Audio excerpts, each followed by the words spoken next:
Look at that. We're live. Welcome.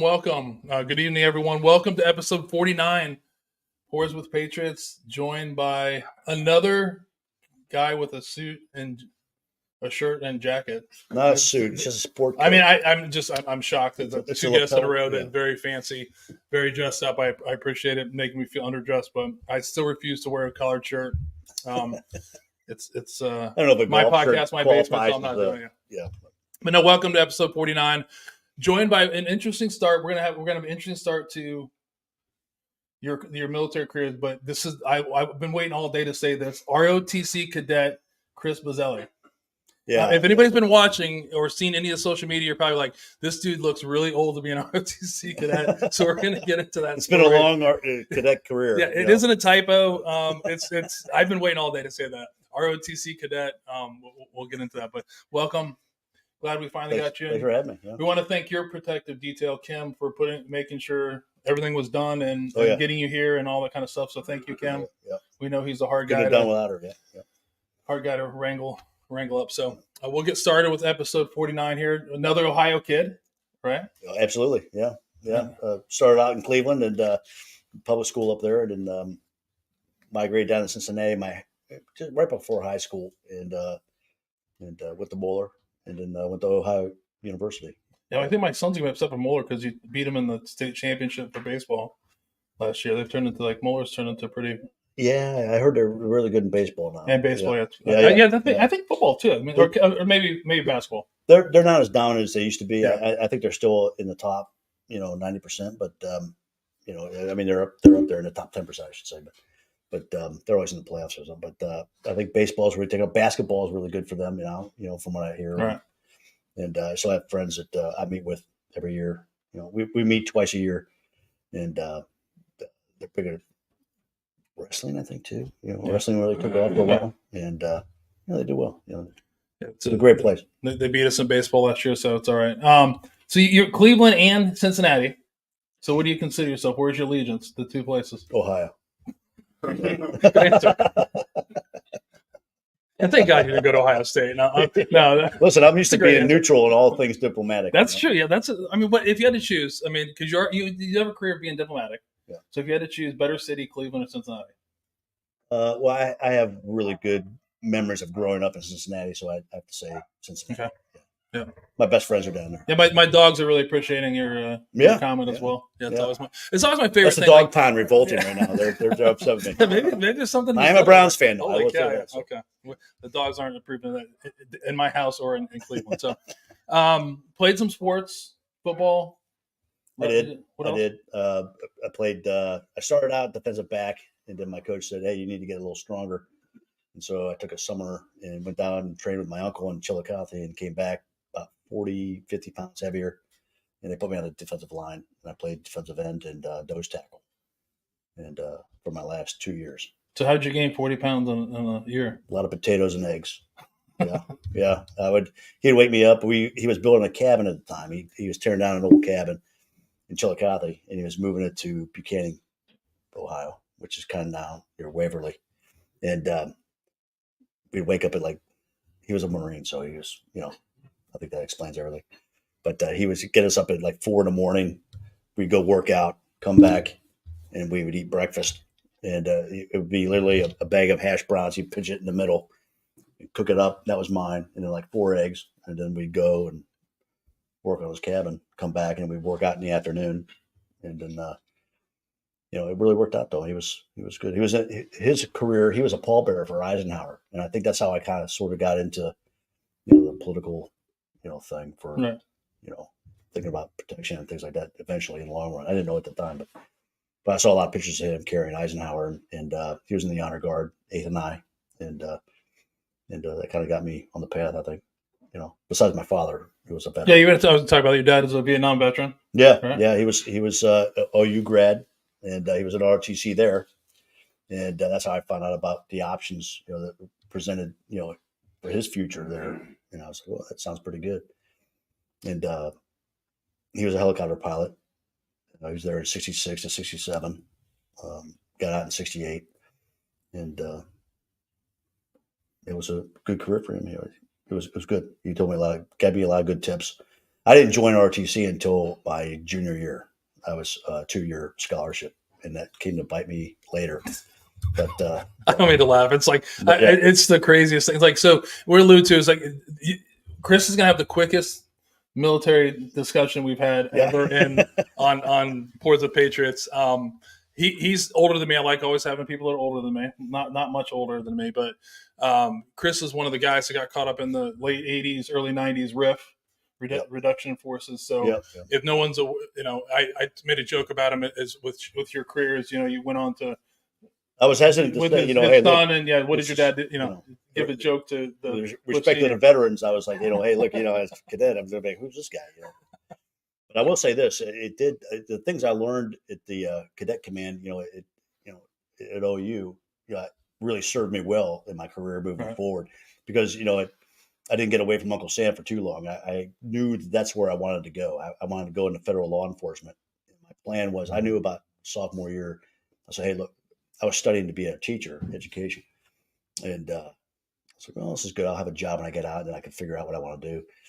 And then I knew I wanted to get into law enforcement at some point, and I knew I wanted to go federal, and so I looked at my options, and I was like, well, everybody wants experience, and I looked at the military. I said, well, I have a friend of mine, a real good friend of mine, that told me, hey, look, why don't you, it's kind of like Bill Murray and Stripes, this looks good. Right? We can do this together.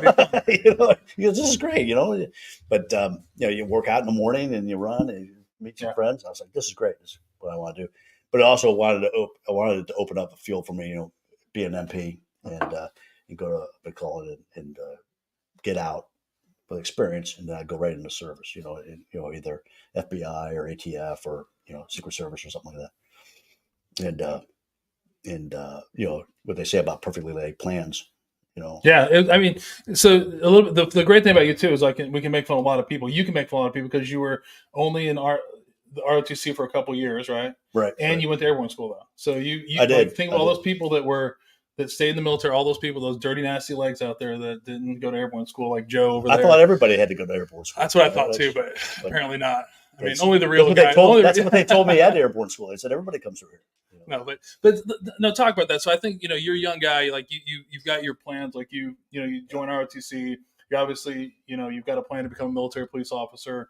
Do federal law enforcement, because a lot of people thought the same thing. I originally thought I wanted to do that in the beginning too. I saw a path. I saw exactly. That was my path. I thought hey, this is going to work out for me.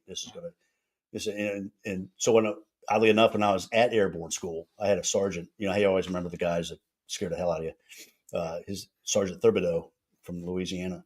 He was my floor sergeant, and he was always in our room. I was just a cadet from OU, but we had two guys from military academies. I think Valley Forge and Citadel, and then another guy from Michigan, but I don't talk about him. But yeah, but he would come in and just really rail these guys, and we were collateral damage. And he came in and he says, "What do you want to do?" I told him my plan. He goes, "Oh, it's great. You got a plan, man." He goes, "You know what's great about plans? You got to have a plan for everything to go wrong." And he was exactly right. A couple of months later, I found out. I was waiting for my orders to go to McClellan. And they said, "Hey, here's your packing list." And then like 2 weeks later, they said, "Oh, hey, by the way, you got riffed."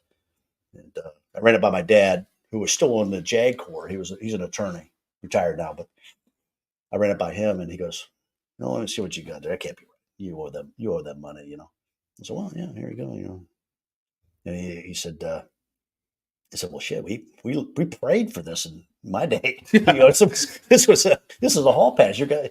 I said, "Well, it's not really great because I got to course correct here and get back on track." And at that point, I went and became a private investigator and took the Treasury exam and just kind of found a different path to get back into the federal law enforcement. So before you go that far, like you're a young kid, you have your path pretty early. We've seen this a lot with some of the guests I've had. Is like your plan goes to hell pretty quick. Yeah. What was your thought initially? Were you a little worried? Were you pissed off? Were you? Oh yeah, I was. What was the thought process? I was in scramble mode because what I did was I switched university or colleges within the university. So I was a little bit behind on some coursework because I made that, big change. And, from education to arts and sciences, because I wanted to get into um, international government affairs and history. And so I had a lot of ground to catch up, and I wasn't able to do a lot of that, So I ended up having to take a whole quarter.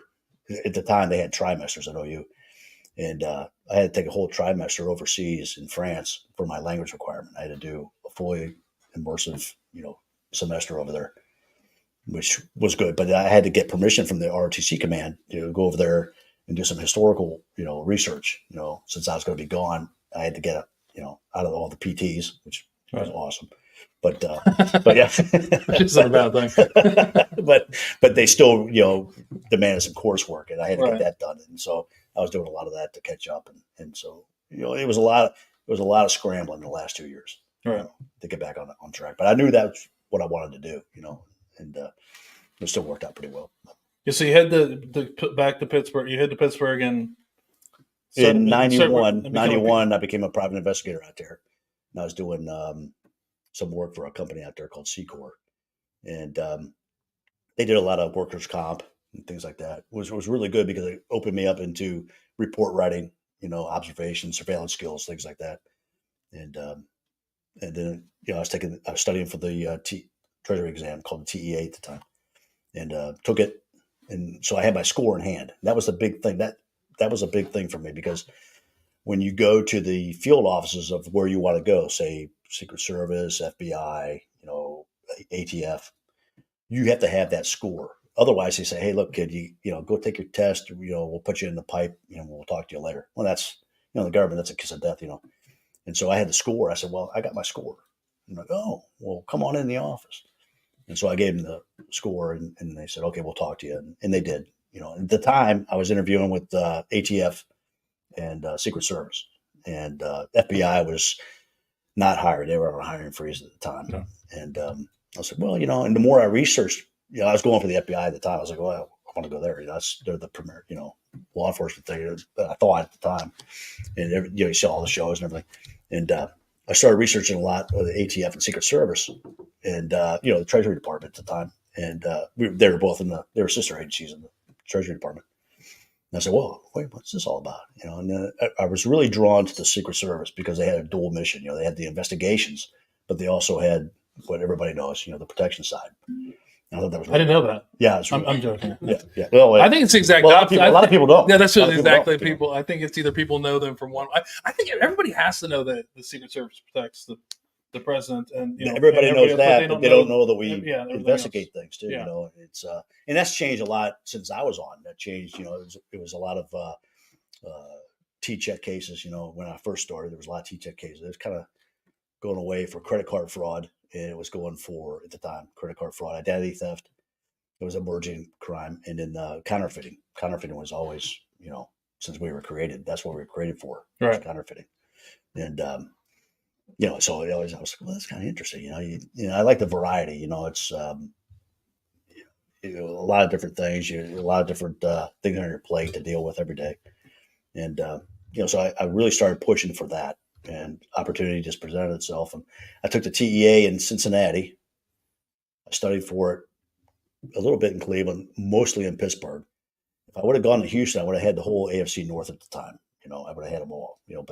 But I passed the test, had the score in hand, went in, interviewed me and another fellow who became teammates on counter assault later.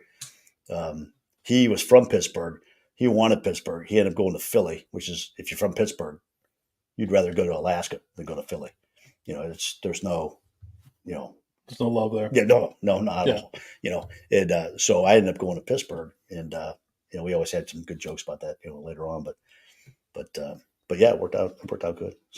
So your first duty or first station was Pittsburgh, like you said, and then you were the Pittsburgh field office. And one of the things you said there that I was interested about was you were one of the founding members of the West African Fraud Task Force. So was this the start of all of the Nigerian princes? Yeah. So there was a lot of that going on. So did you catch all the Nigerian princes for real, or what? Well, because I still see them. It was all gone when I left.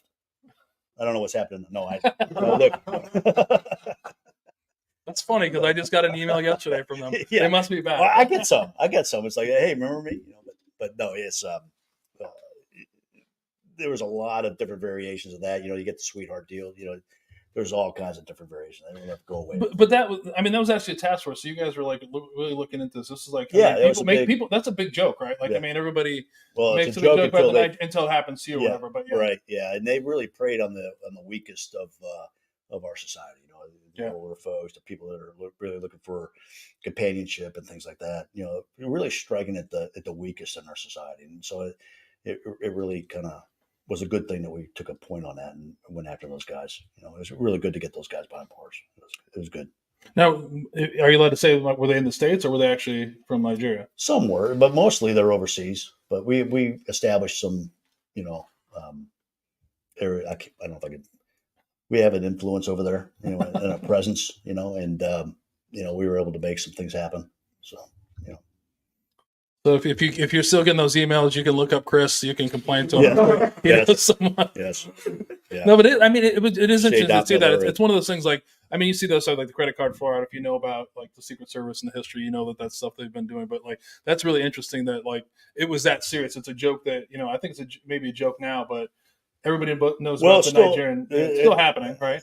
I imagine I've been out for 7 years now, but I can imagine the numbers are still significant. I know it's still going on in some form or fashion. They just, the criminals that do that are very intelligent, and they change their tactics. We would get on them for one thing, and like any criminal, they move on to something else that's, more effective, and they're always changing their tactics. Yeah. It's like you need your computer updated. My dad fell for that one. Oh yeah, you always If they call up, it's like no, you always call them.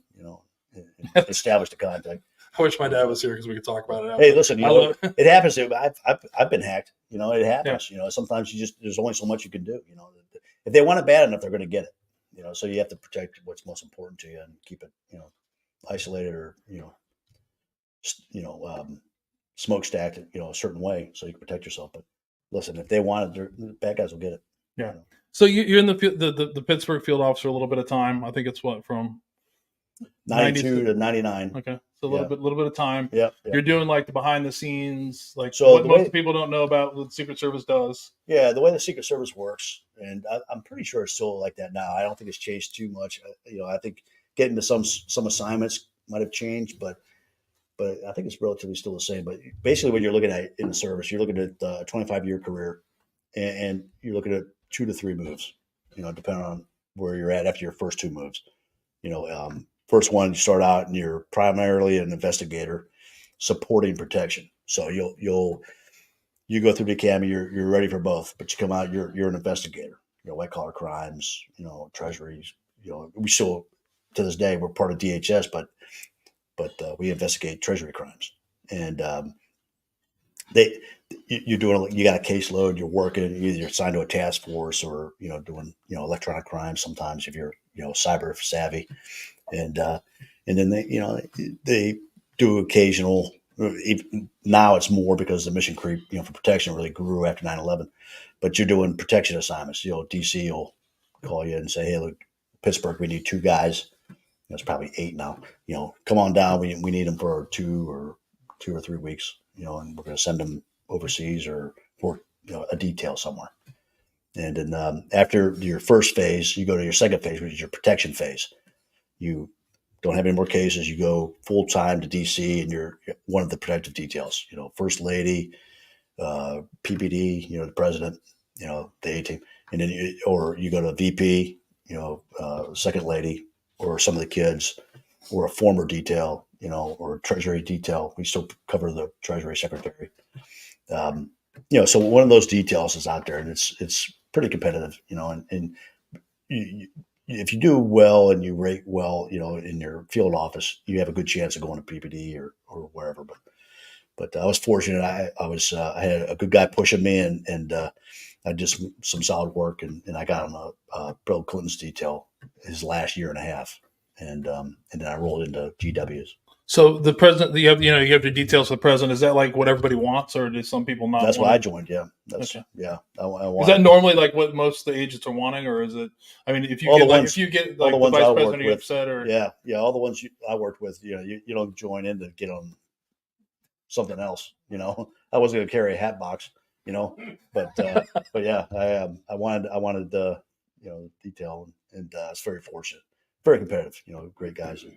You got to imagine an agency that with men and women, A++ personalities. It's very competitive. Right. There's only 20 at the time. There's only 2,700 of us.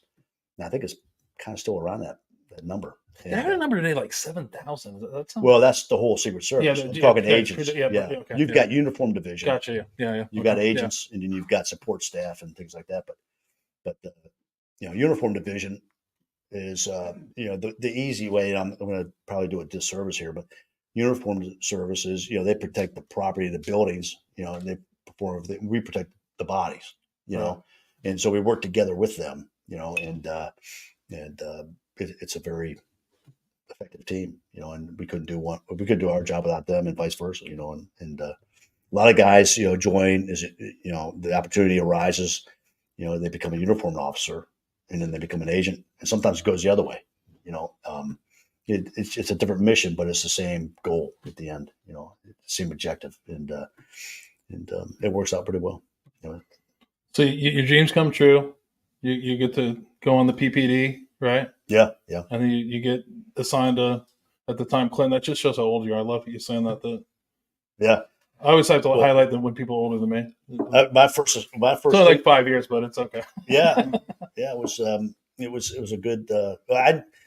Bill Clinton was a candidate when I first came out of the academy.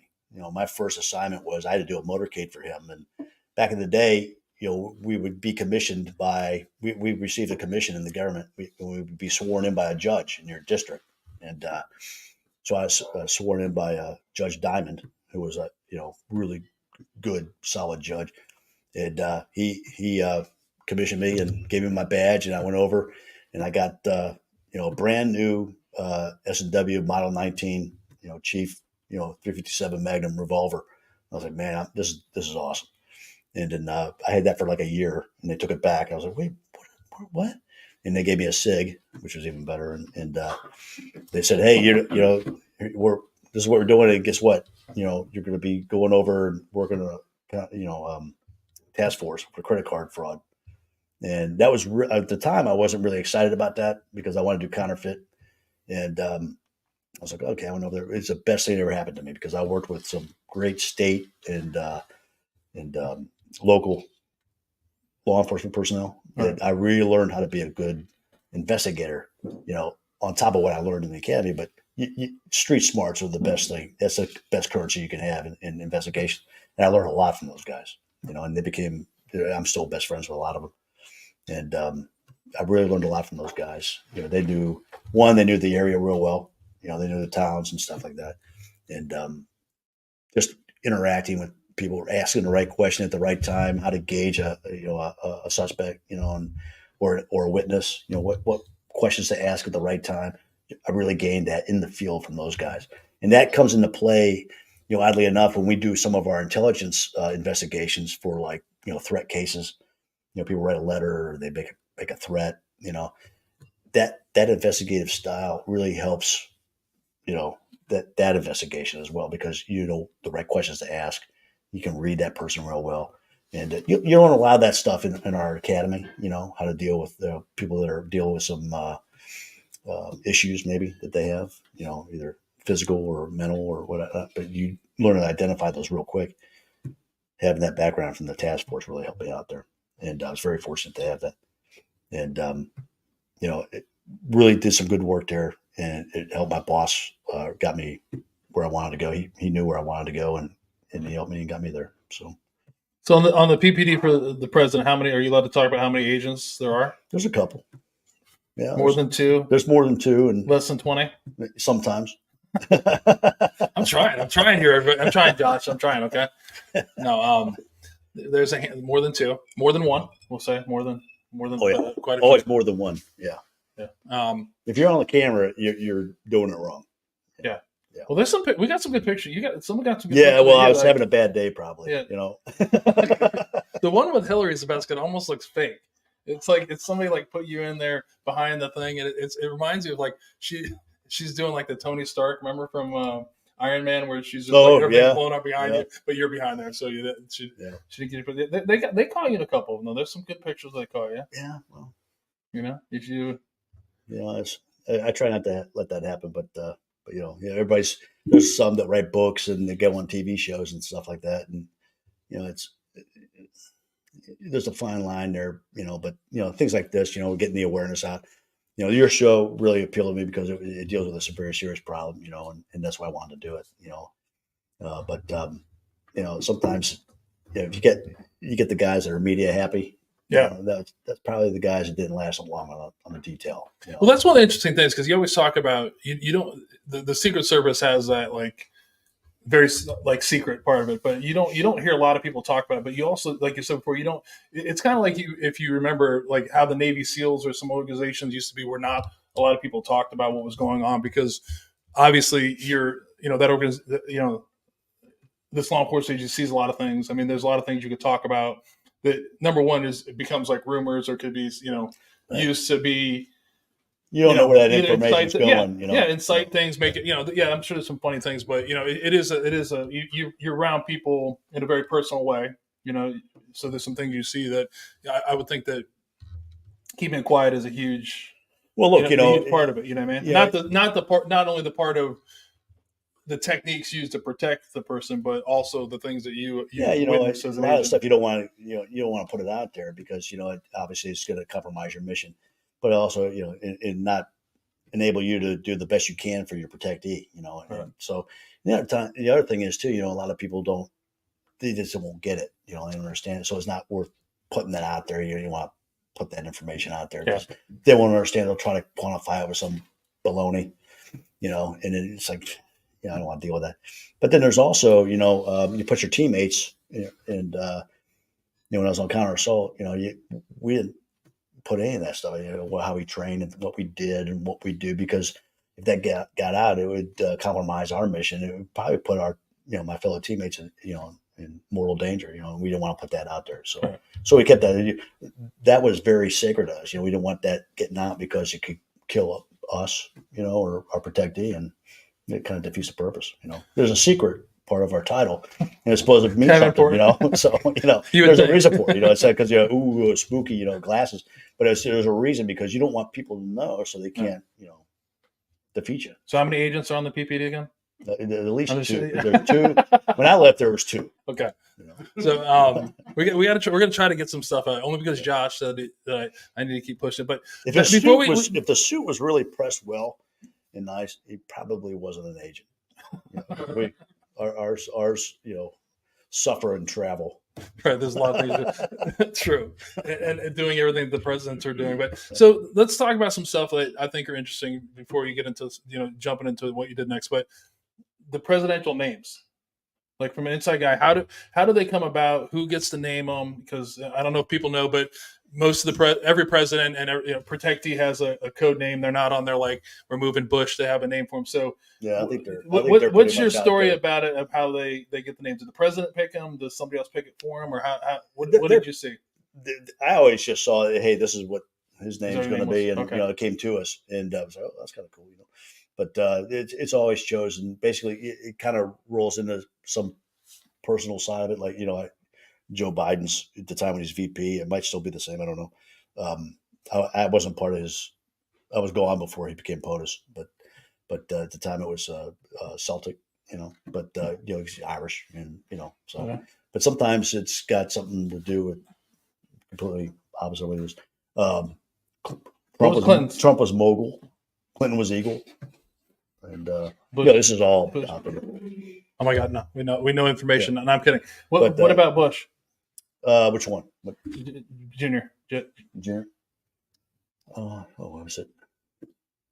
We stumped him already. Yeah, I can't remember. I know what you put in my glass, but it's really good. What you put in your glass? A couple more sips of that. A couple more sips of that, and you'll tell us all about agents. It's our plan now. It's Irish whiskey. It can't be hitting you that hard. would have given you 100 proof if it was going to be that easy to put. So. But yeah, they were picked, and they come to us, you know, and some administrative, some guy somewhere, you know, figures it out. Yeah. I think it goes through their staff probably, you know, and they have to approve it and make sure it's good. But what's your favorite nickname you've heard? Well, that you've heard, I mean, you've had to heard Rawhide, Reagan. Yeah, that's a good one. Yeah, that's a good one. Yeah. I never worked him. The only time I worked Rawhide was you know, the day of his funeral, and I stood in the National Cathedral, and I actually stood underneath his casket. He was on a floor, and I was underneath it in the room below it, and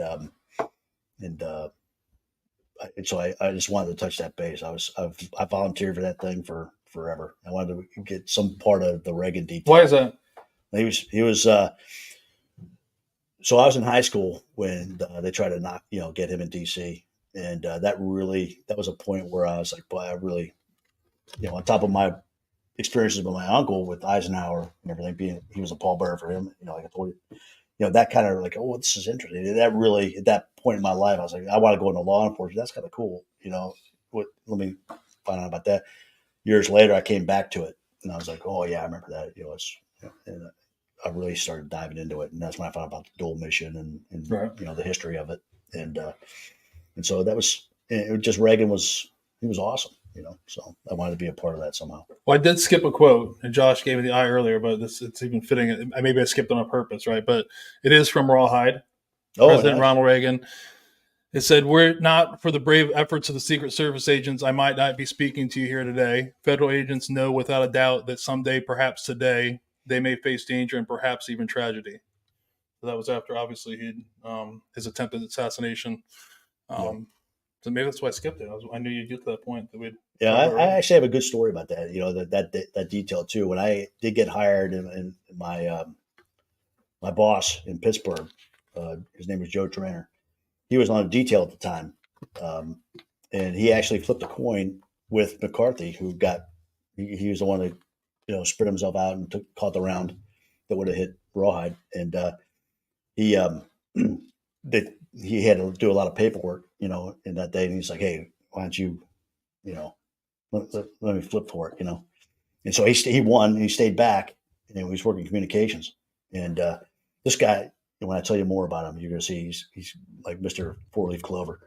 He wins that, and he's significantly shorter than McCarthy. So that round would have hit him right in the chest. And at the time, back then, they didn't wear their vests all the time. It wasn't mandatory, you know. And so none of them had their vests on, you know, and you know, it would have wiped him out. He'd been gone. But fortunately for McCarthy, it hit him, not fortunately, but it hit him in the abdomen, and he was able to recover from it. But he was like, oh, you know, a couple years later, he gets divorced, goes to Pittsburgh, wins the lottery, wins $10 million in the lottery. And I'm like, well, can I move my office next to you? I'm going to change what's his name? Yeah. And then rumor has it, I don't know what he won, but he won it again with the same numbers, but it was a lot less. It was a lot less. So is the Treasury Department involved in the lottery at all? I don't know his connection with the Treasury Department. He might have had some people in there. This sounds a little fishy. He was a very lucky guy, and I just always wanted to be around him. I think some of that worked out because that's, like I said, I look back at my career very fondly. I had a lot of good fortune in it. You know, I think a lot from his leadership too. I had really good leadership, you know, in the service. You know, there's, you know, all my bosses, you know, were fantastic. You know, even to the end. You know, you always have a Captain Sobel in there somewhere, but they weren't in the teams or where I was, you know, where we went, and it just goes, you know. It's funny to bring up Captain Sobel. That's a reference to Band of Brothers, the captain that got all that stuff. But there's a lot of history that people have really went to bat because I feel like the movie. Yeah, I think I've read some of those family too. Talk about it. So yeah, it is interesting how his name has become. I don't think it's him personally. I think he just represents that. Yeah, because there's a guy that does podcast. There's a guy that does a podcast that talks about that. He goes into like the real characters, and you know, he did get but you know, everybody knows who you're talking about if you watch the series. And nobody could be that bad, right? I mean, but yeah, I mean, but he was. It's interesting. That's an interesting style of leadership. Like if you watch all that, like he was a guy who literally was, you know, training them to a point of some people would be overtraining him or really kind of anal, whatever. But if you think about it, he's wanting to train those guys to be pretty, drove their success. Exactly. So. And a lot of it has. I think they talked about a couple of the. He didn't go to like reunions, I think, for a long time. It took him many years to come back to the reunions because he thought the guys, didn't like him. But I think there's been a few of the guys that had said, "Hey, if it wouldn't been for him, we wouldn't have been as well trained." So that's one way to do it. It's different leadership styles, right? Yeah. So it's a good, that's the thing about the Secret Service. You rotate positions in the different details you do and different assignments you get. One day you're the chief, and the next day you're the Indian. And you got to be able to make that transition. And I think that develops good leadership skills, in the service. Fortunately for me, and one of the things that helped me, I go back to my cadet command, when I was learning things at leadership basic and advanced was, they rotate those leadership spots. Right. Well, that came into play for me later, in the service, because you did that all the time on advanced teams. Like, you're the lead this week, and next month you're going to be transportation, or you're going to do a site. Like, okay. And then, you rotate those spots. So you go from the leader to a different type of leader, and you have to be able to make that adjustment. And so it develops, in my mind, that develops a lot of good leadership traits, because you have to, make that adjustment and make it work in a very short amount of time. Sometimes we'd have to do advances, in less than a week. Usually the standard time would be like 10 days or 2 weeks. But if you can't make that adjustment, and you're going to have some problems, and you wouldn't stay, But it does. Those guys that go to those details become the leaders for the next generation. And I was very fortunate to have some very good leaders, So back to your boss that missed out on the assassination attempt. Did he, what was it like talking? Was there a lot of guilt that he didn't go, or was it? Obviously, it would have turned out differently for him. But it was everything that was talked about. He had a fantastic career too. He did a lot of different things, But I don't think he wanted to go out there and get shot. But I think that's a historical moment, for him. He might have had some, but he never expressed that to me. He never said anything like, "Oh man, I wish I would." I think he. Well, not wishing to go there, but like a regret, more like survivors regret that somebody else. Something happened to someone else. I see what you're saying. Yeah. No, I don't think so. Him and McCarthy stayed friends for, as far as I know, till to this day. But winning $10 million really. Everybody signs up. They know, hey, that could happen. That could happen. Yeah, exactly. Hey, look, we lost people in Oklahoma City, and it was like, yeah, it's horrible, it's terrible, but that could be me next week. There's no remorse there. It's just the job.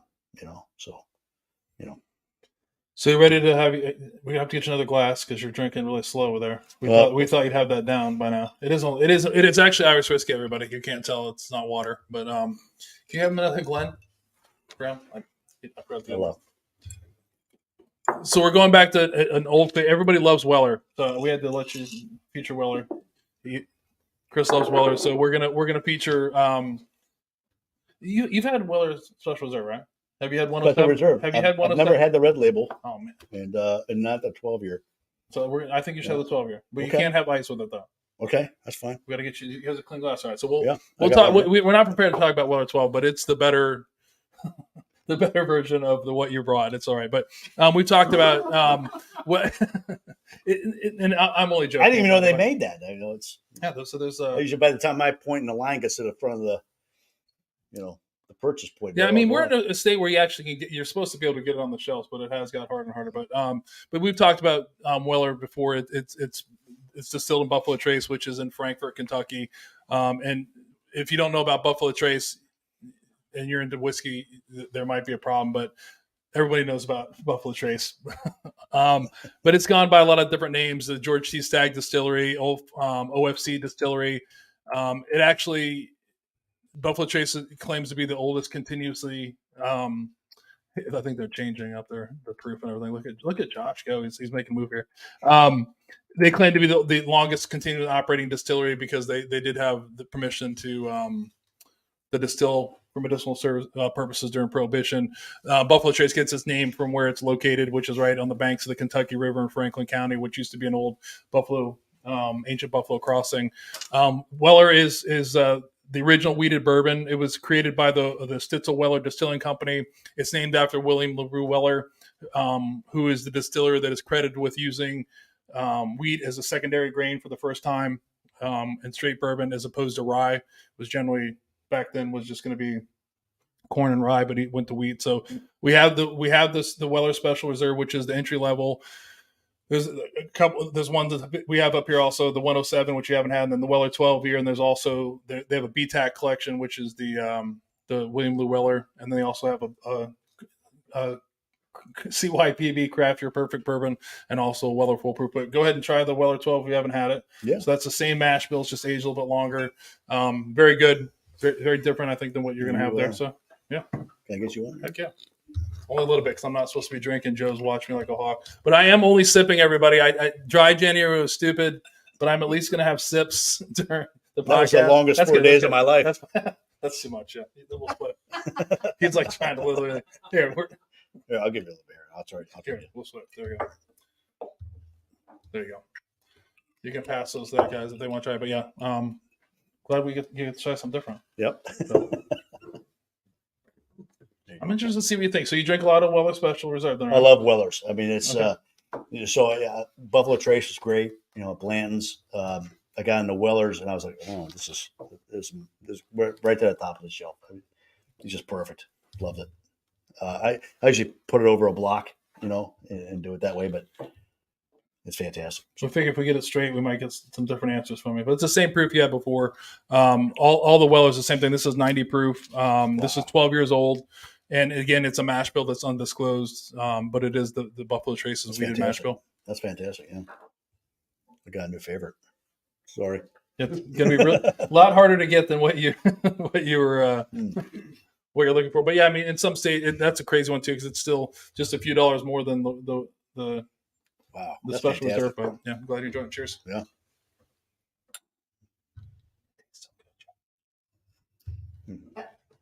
Is that his bottle? I miss bourbon. It's really good. Is that bad to say? No.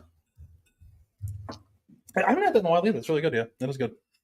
Yeah, I used to go to a store right down the street here, and I would see Weller's red and green, the Special Reserve and the 107 all the time. And it was, of course, limited to one bottle, but it was always available. Right.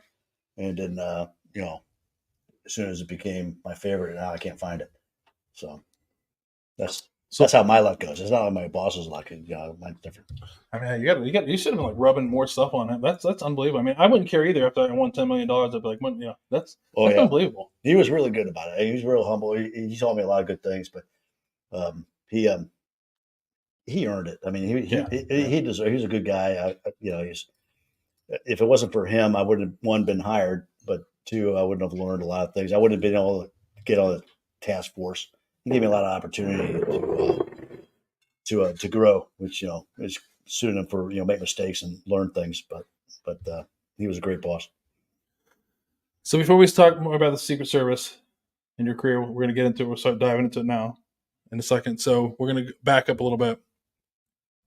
Any childhood heroes that you had growing up? You talked about your uncle. I mean, he was working you out, got you 40 pounds. Your dad, who was a Vietnam vet. Any other childhood heroes? No, I didn't really. Well, Jerry Faust was a big guy for me. I liked his energy and his leadership. I never played for Jerry Faust, but of course I was there when I went to All Saints grade school, and that was right next to Mueller. And it was like the elementary Mueller, and we would see him. He would come over and actually watch us play. We were the All Saints Shamrocks, and he would come over and he would watch us. He was scouting us, but he would come over and see us. He was so positive and so energetic, great person. He knew all your names. He was one of those guys that, like these politicians, that become president, they all know your names. They remember the important details, and they make you very involved with it. Like you would think they're your best friend, and you just know 5 minutes ago you met him. Jerry Faust was a hero of mine. He still is, and his ability to get people to focus on a goal and achieving that goal and working hard to get there. Probably the first time I was exposed to that kind of focus, and that I really leaned on in everything I've done. I still do. So, but yeah, I'd say Jerry Faust. And Steve Clowney, who was my coach, my actual coach in high school. Same philosophy, work hard. He was Mr. Cincinnati when he was a little bit younger, and he still comes to our reunions. He comes to both of them. Wow. He's still, he's still involved and does everything with us. And those guys, their drive and what they taught us as young men growing up really influenced me. So, and Ronald Reagan, he was a big influence. I just call him Rawhide for the thing. I mean, now I like Rawhide. Yeah. Rawhide sounds so much cooler. He was a big influence too. But yeah, I mean, I kind of remember that just the president. He seemed to just be like I guess when I was younger, there wasn't as much criticism about presidents as you see now. But I know people were criticizing. Oh, it was always a guy that was. Yeah, there was a guy that just like, just in my time growing up, just some pretty pivotal speeches, some pretty pivotal times. It was like a guy that was, there was like a leader that like you always could look at and be like, yeah, he knows. I remember he says the right things, I guess. I mean, just recently, I mean, they had the Point to Hawk speech came out. I don't know where I saw it, just like 2 or 3 days ago. I saw it, and I listened to it again, and it was just awesome. It's just fantastic. We went there for a 40th anniversary, and that speech was just incredible. And I mean, he had a good. I mean, he was an actor, so he was. He had a little bit of experience with it. Yeah, so, but you can tell bullshit from reality, and this came from his heart. You can tell when stuff comes from the real source. Oh yeah, I mean, I think I don't know if I told you, but I was lucky enough to see Madeleine Albright speak at an event one time, and I knew a guy that was like on her, escorting around, and she'd only got the speech like 30 minutes before, going on there, and you would have listened to her speak, you would have never known that. It was just so like you were so into it, but you'd never know that she had it, was talking with somebody for 10 minutes about it, and then look at it, and then goes out there and acts like she had had years to practice it. So like I said, these guys, and ladies in politics, you can tell what's important to them and what's not. Because what's important, they spend a lot of time on, obviously, and you can feel the passion in their voice when they speak, and when it's baloney, and I think the average citizen knows that too. They can see that and say, well, that's BS, and this is genuine, especially with the, modern technology now and so many different sources of information you can get, without the filters, and they see this stuff and they know what's genuine and what's not. And, and he was the first guy that you could really see the genuine side of it. Like he was everything he said. His speech, in Germany. It came from the heart. You could tell. So, and he had some. I mean, and he had some great moments in history to be able to be part of as well. So, which is cool. So you talked about charisma and politicians knowing who you are and being able to do that. So your first assignment is with Bill Clinton. Bill Clinton, yeah. Which I've heard he's like the most charismatic guy. Like I heard somebody told me that if you ever meet him, listen, it's like he acts. It's like he's your best. I would not bet against him if I saw him. He'd be like, "Hey," he would say, "Great tie," and he would say, "How are the kids?" At the time, how's Connor? That was his superpower. You were his best friend if you were within 3 feet of him. And that was his superpower. He was really good at that. He's a good guy. He was. You could get into the political side and the personal side of it, but I think he portrayed and gave off a positive aura. He was genuinely happy. I think. And I think they're all good people in their own way. You don't get elected by being a jackass. Or a dummy. You got to be on your game and you got to make things happen. And these people all get in there and they all have their positive traits. I never saw a bad thing from them, really. You might not agree with their politics, but overall they're good people, and they believe what they're telling you. What they're saying, they believe. There's no doubt about what they're saying. They don't believe. They're not trying to sell you a bottle of snake oil. They believe what they're saying. And you have to respect their genuineness when they come across with what they think is best for the country. You might not agree with it, but they believe it. Right. So So I've heard that. I thought he could make you his best friend if you talk to a friend of mine. One time was like not a fan, but he was like all of a sudden he was like, oh my god, this is the nicest guy in the entire world. I mean, yeah, absolutely. Yeah. So what negative? What would you say negative? What's one bad thing at the time with him that you're allowed to talk about? Nothing. Without getting political, I mean, I don't think there's a bad thing to say political. I mean, just maybe fun, lighthearted, but I'm not a golfer. Kim is like, I'm not a golfer, but I know, he didn't really follow the golf rules. There was a couple of times we'd have to follow him in the woods looking for balls. And he came out with not just his, but yeah. I mean, I don't have anything bad personally about him. In politics we could talk all night long, and wouldn't be able to do it in front of this. But I think as a person, there's no bad things. Listen, other than he cheats at golf, I would have. Hasn't everybody cheated at golf once? Oh, come on, Josh is like, someone kicked the ball a little bit. Does putt count? Yeah. That looks like my same titleist. Maybe it's not, but back talking about that with talking about golf. So a lot of people, I mean, I hope people know this, but so when the president goes golf, there's obviously a detail with them doing their thing. So all these extracurricular activities, there's usually at least two. I read back to that agents that are with them. So president goes golfing, the Secret Service goes with them, not to golf, but to be out there, right? Well, there's always somebody with them. Yeah. I mean, they have their space, but their space is monitored, and protected. And So how fun is it to walk a golf course? Or I know you didn't with them, but listen, I walked all the great ones. You name it, I was there. I was there. Yeah, I was there. And most of the time I wasn't smiling, but yeah, looking back, I was like, whoa, man, that's awesome. I'll watch TV and I'll be like, I was there. Right. I remember that place. And Kim will be like, well, of course you was. Shit, but it was really weird. You'll watch a movie or something like that. And you're like, I was there, and I'm not gonna say anything because no one will believe me, Right. but yeah, I mean, I was there for 3 days.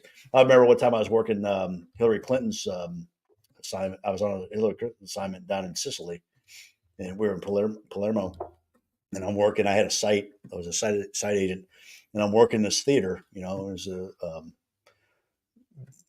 Teatro Massimo down there. I'm like, well, this looks familiar. I was there for almost a week. And she never came, well, she did. She came, she was supposed to be there 3 days. She came for 1 day in and out, but she's been there a lot longer. We were there for 7 days, and it was fantastic. And, I had my site done in 3 days, and I kept going back yeah, she's coming, but I was like, this place looks familiar. And so I come home and I'm sitting there and I'm watching Godfather 3. I'm like, holy shit, that's it. That's it. Oh, I was there. That was the place. And sure enough, that was, I was like, oh, how did I not make that connection when I was there, but yeah, I don't know what we're talking about, but there's no selfie. There's no selfie if you like it. but yeah, so there's a lot of bad press about Hillary out there, and but I always seem to work her details. When I came back to Pittsburgh, I was on Obama's detail as a candidate for a long time, and I'd come back into the district. And then, of course, you got 2 days, to get your stuff together, and then you're working stuff in your district. And Pittsburgh always has it's a big union town, so they always get a lot of visits. And she would always come in, and all the politicians came in, but she would come in and just randomly be like, "Hey, Buzz, you're working here, get out there." And so I had a good working relationship with her staff, and I worked out good. I never saw anything negative. She was very, very tough. Very, very goal oriented. But I could see where people would have a hard time with her. But she was always good with me. And so she's like, "Hey, Buzz, it worked out last time. No, nothing. You're in there again." And so it worked out pretty good. And that's when that picture was taken we were actually in Market Square, and she was running against Obama at the time, and I was literally I think I got off the plane from Chicago, and like 2 days later, I was doing that. I picked up an assignment from a person that was doing the advance for that visit, and he left, and I jumped in, and that's why I had that happy face on, when she's getting in the car. She was actually in the car and jumped back out because the crowd was cheering and stuff. She jumped back out and was entertaining the crowd, and it was like a jack in a box. I couldn't get back in the car. But it's like, That's not like a favorite thing. It's Market Square in Pittsburgh is like it's a horrible place to be, so we did not want to be there. It's high rises all over the place, and windows everywhere, and she won't stay in her car. It's like, God, is it Monday? But, so can you say anything to him at that point about it later, or do you just kind of write it off and like? No, like they all know what we need to do and stuff like that. They can. I think they read us too. They can say, I'm purely speculating, but. Right. I don't think they want to stay too long in a place that's not comfortable either. Right. They see it too, and they're like, "Hey, this is a big crowd." I don't know, but yeah, she finally got in the car and we left, and you're like, "Thank God, let's get out of here." So, when with being on the protective details, so you're there like every opera, someone's with them. So, say you're at a speech or an event, are you like 100%? I mean, you got to be focused on the threat that's going on, the potential threat, and looking at this. So, but what is that like? Explain that to someone to be like out there, middle of summertime. There's a speech going on. If you're a shift agent, you're definitely doing that. You're observing. You're looking around. Everybody's got different jobs. So as a lead, for example, you're not monitoring the crowd. You're managing the visit. You're managing the protective side, the Secret Service side. Is the next site ready? It's at the airport. If we go to the airport next, what is the plane ready? You're reaching out, you're communicating with the rest of your advance team and the locals, that you're working with in the States. You're making sure all the parts are working. Is there a problem somewhere? So you're managing the visit. If you're transportation, you're making sure all the cars are there. Are the cars all lined up? Where are the drivers? Because transportation, I always hated transportation because you're only as good as your weakest driver and your volunteers. So like, hey, look, pretzel stand, and they were walking off, and now you got to leave. And where's the guy in car 4, or 14, all our guys in the secure package were always there. They're always there, but the volunteers, the press, things like that. It was, press was like herding squirrels, they don't want to stay for the last shot, and they're always the last one to get in the van, and so you always, that's your responsibility there as a transportation guy. You got to make sure that's going on. So you're not watching the crowd, Yeah. Everybody's got their jobs, and you're hypersensitive about your job, and intel guys are out looking for, assholes in the crowd, doing things. We got other assets in the crowd that are doing things. You got counter sniper, you got counter assault. They're all doing their things. And, so as a lead, you're managing all that. As a lead for counter assault, you're managing every site you go to in a tactical sense. Transportation, you're doing the same thing.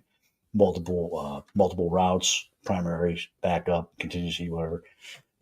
So all that's going through your checklists. So depending on your assignment, you're going through all that stuff. And, so you got a lot going on. And there's always Uncle Murphy out there, trying to, jump in and have fun. And, sort of hypersensitive about that. But, yeah, so you're always looking, everybody's got their job and you're super sensitive about what you're doing. And by the end of the day, you're done. So you luckily you deal with, you're on the detail with Clinton. You get to move over to George W. Bush. Yeah, that was really cool. Being on the detail, during a transition is really something, and at the time I was on counter assault. I was on team 3 as an operator at the time. And we actually were underneath the grandstand where he was receiving the parade as it would go by. And it was raining that day. It was really rainy and miserable, but it was awesome to be part of that history, and it was neat to see, especially with two different parties, going on. And that was a good transition. It was really good. Had some bumps, with the Chads and whatnot, but it was a good experience. So you talk about the counter assault teams, the CAT teams. So you is that something that you have the opportunity to transition to when you're the protection detail, or is that so? That's a satellite. That's a satellite assignment. When you get to the detail, now it's their own division. Ever since 9/11, their mission expanded. Then I can talk about that, but I was there for that transition. When I was at CAT, it was part of the Presidential Protection Division. It was part of PPD, and it was a satellite. And you had to be selected, and you had to go, and you went through a selection school. And if you were selected after that school, you went to the the course, and it was pretty intense. You learned individual tactics, 2-man tactics, small unit tactics, basically. And what it was military tactics in a use of force continuum, for police. And you're accountable for every round. So it was a high attention to detail. You really had to be confident of your target and what you're doing, during CQB and things like that, and motorcade assignments, and deployments and things like that. You had to really be careful about what you were doing with your rounds, and so the focus as an instructor, which I was later on, you really got to make sure people are being safe but effective. They had to make good decisions under a lot of stress, and so that was a very intense course. And being there, during 9/11 and after 9/11, I was an operator during 9/11, and I became an instructor after in our special operations training section in our academy. There was a big push to increase our workforce, increase the number of teams, and also modernize our curriculum, and get that, where it needed to be, because it went from lone gunman mentality to small unit military style attacks, with terrorist attacks, things like that. And so we switched, and we started really leaning on. We would share space with some of the military units. We would let them use our facility. We couldn't do a lot of information exchanges, obviously, because of posse combatants, but we would do a lot of facility changes, to get different looks and things like that. And we would see how we would observe them doing their thing. They would observe us doing ours. Our strength was always motorcades, motorcade deployments, things like that. Right. We would have guys, when I was an instructor, we would have guys come in from, the Navy side and the Army side, and they'd come in and see how we did things with, convoys and deployments. So our biggest force, as an individual team was 4 to 6 people. And so what we would do is we were always tasked with, diverting, suppressing, and annihilating, whatever is attacking our principal. And our goal was not to sit there and fight them ad infinitum. Our goal was to let our shift, our guys in suits, cover and evacuate and get them off the X while we engaged them, took the pressure, their focus off of them and on us. And as soon as we got that, we broke contact and we'd go. Breaking contact's not always easy. It's like, we got to leave some people in the field, but we would always go and relocate somewhere else, or if we could, and deal with that. But that's basically what CAT did, and the hard part about that was we used a, police use of force continuum. We had to be accountable for every round, and that's a little bit different than, the military side, obviously, but it was a challenge, and we really made a big difference after 9/11. Some of the guys I worked with as instructors were excellent, and they brought in a lot of their experience. We had a pararescue guy that was in there. We had a lot of guys who were Marines and some SF guys from the green side, and we modernized that curriculum, and they're still using it today, and they've doubled the size of the force. It's doing some great things now. Yeah, I watched a video today about, there was a former NFL player who is a talk show host, but they put him through the a day. Yeah, It looked pretty intense. They definitely were, hamming it up for the camera. The but river crawl they put the herd in. That was an original we came over. That was a good Yeah. one. Yes. But the good thing about that was, it's different than basic or things like that, where you got a raw recruit and here you got grown men, they've got established ways of life. We're not here to teach them, how to be disciplined. You already know that, we're teaching them tactics and how to use that, how to focus on what they know already and what they're doing. And, we're not there to change lifestyles. We're there to change skill set, and it was sometimes it's a big leap for a lot of folks. It doesn't make it any less, but it was just a different skill set. If you had some military background, it definitely helped. And that's where being a cadet for me, when I was at OU, I was in the Ranger Battalion. We did a lot of competitive, work around, Ohio and things like that. There were different Ranger Battalions in ROTC. Yep. And it was always small unit tactics, things like that. Clearing the objective, things. And it wasn't strange to me. So that came back and I knew what they were talking about, and it really helped me. And so it was it's kind of a strange trail for me because I felt like I was still in service. It was a long career with it, but it was, I was still on the government track, Right. Uncle Sam still had me in his back pocket, but it really came into play for me, and it was able to, transition a lot of that experience into new guys coming into the program. So it was good. We also were responsible when I was at SOTS, their Special Operations Training Section. We would coordinate with a lot of uniform division guys, do the counter sniper stuff, for their training. We brought in new recruits, and we would cycle train the guys that were operational. We'd bring them in and train them up as well. And we would also do, coordinating for, shift work. We would coordinate training with them, with our new CAT schools, and some of the, operational teams we bring back in. So they would have, uniformity. We, be familiar with everybody when they got out in the field. So we had not to stop where we're moving, but somebody put up a question here. Where were you on 9/11? And can you talk about your experience on that day? 9/11. I was actually in Florida. I worked a midnight shift. My team was down there, and I was on counter assault at the time. And we worked at midnight, and we took Bush to the school. Everybody knows that they were giving a speech to the class, and we changed off with another team, and we were beat feet back. We had to get back. We were the midnight shift, so we had to get back to DC. On a normal night, we would have caught him coming back and worked at midnight. And as we were driving back to the airport, we started to hear some chatter. We got on the plane, we're flying, and we're in the air, and most of the team's sleeping. We always had, everybody down, one guy up, watching out, and I was the guy that got the short straw. And I think I was the assistant team leader at the time. And the stew came back and said, "Hey, the captain wants to talk to you." I said, "Oh," and sometimes, you talk to the captain, they'd be like, "Hey, where's all your stuff? What do you got on my plane?" And it was like, "Oh, that was going to be that speech." I got up there, and they're both like, "Hey, listen, nobody gets up in the first class. We're moving all people in first class to coach, and you guys are coming up," because we were all spread out through the plane, and we had all our stuff, with us and carry-ons and everything. We kept a close hold on that stuff.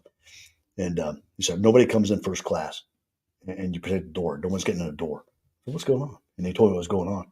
I'm like, "Oh shit!" And I said, "Okay."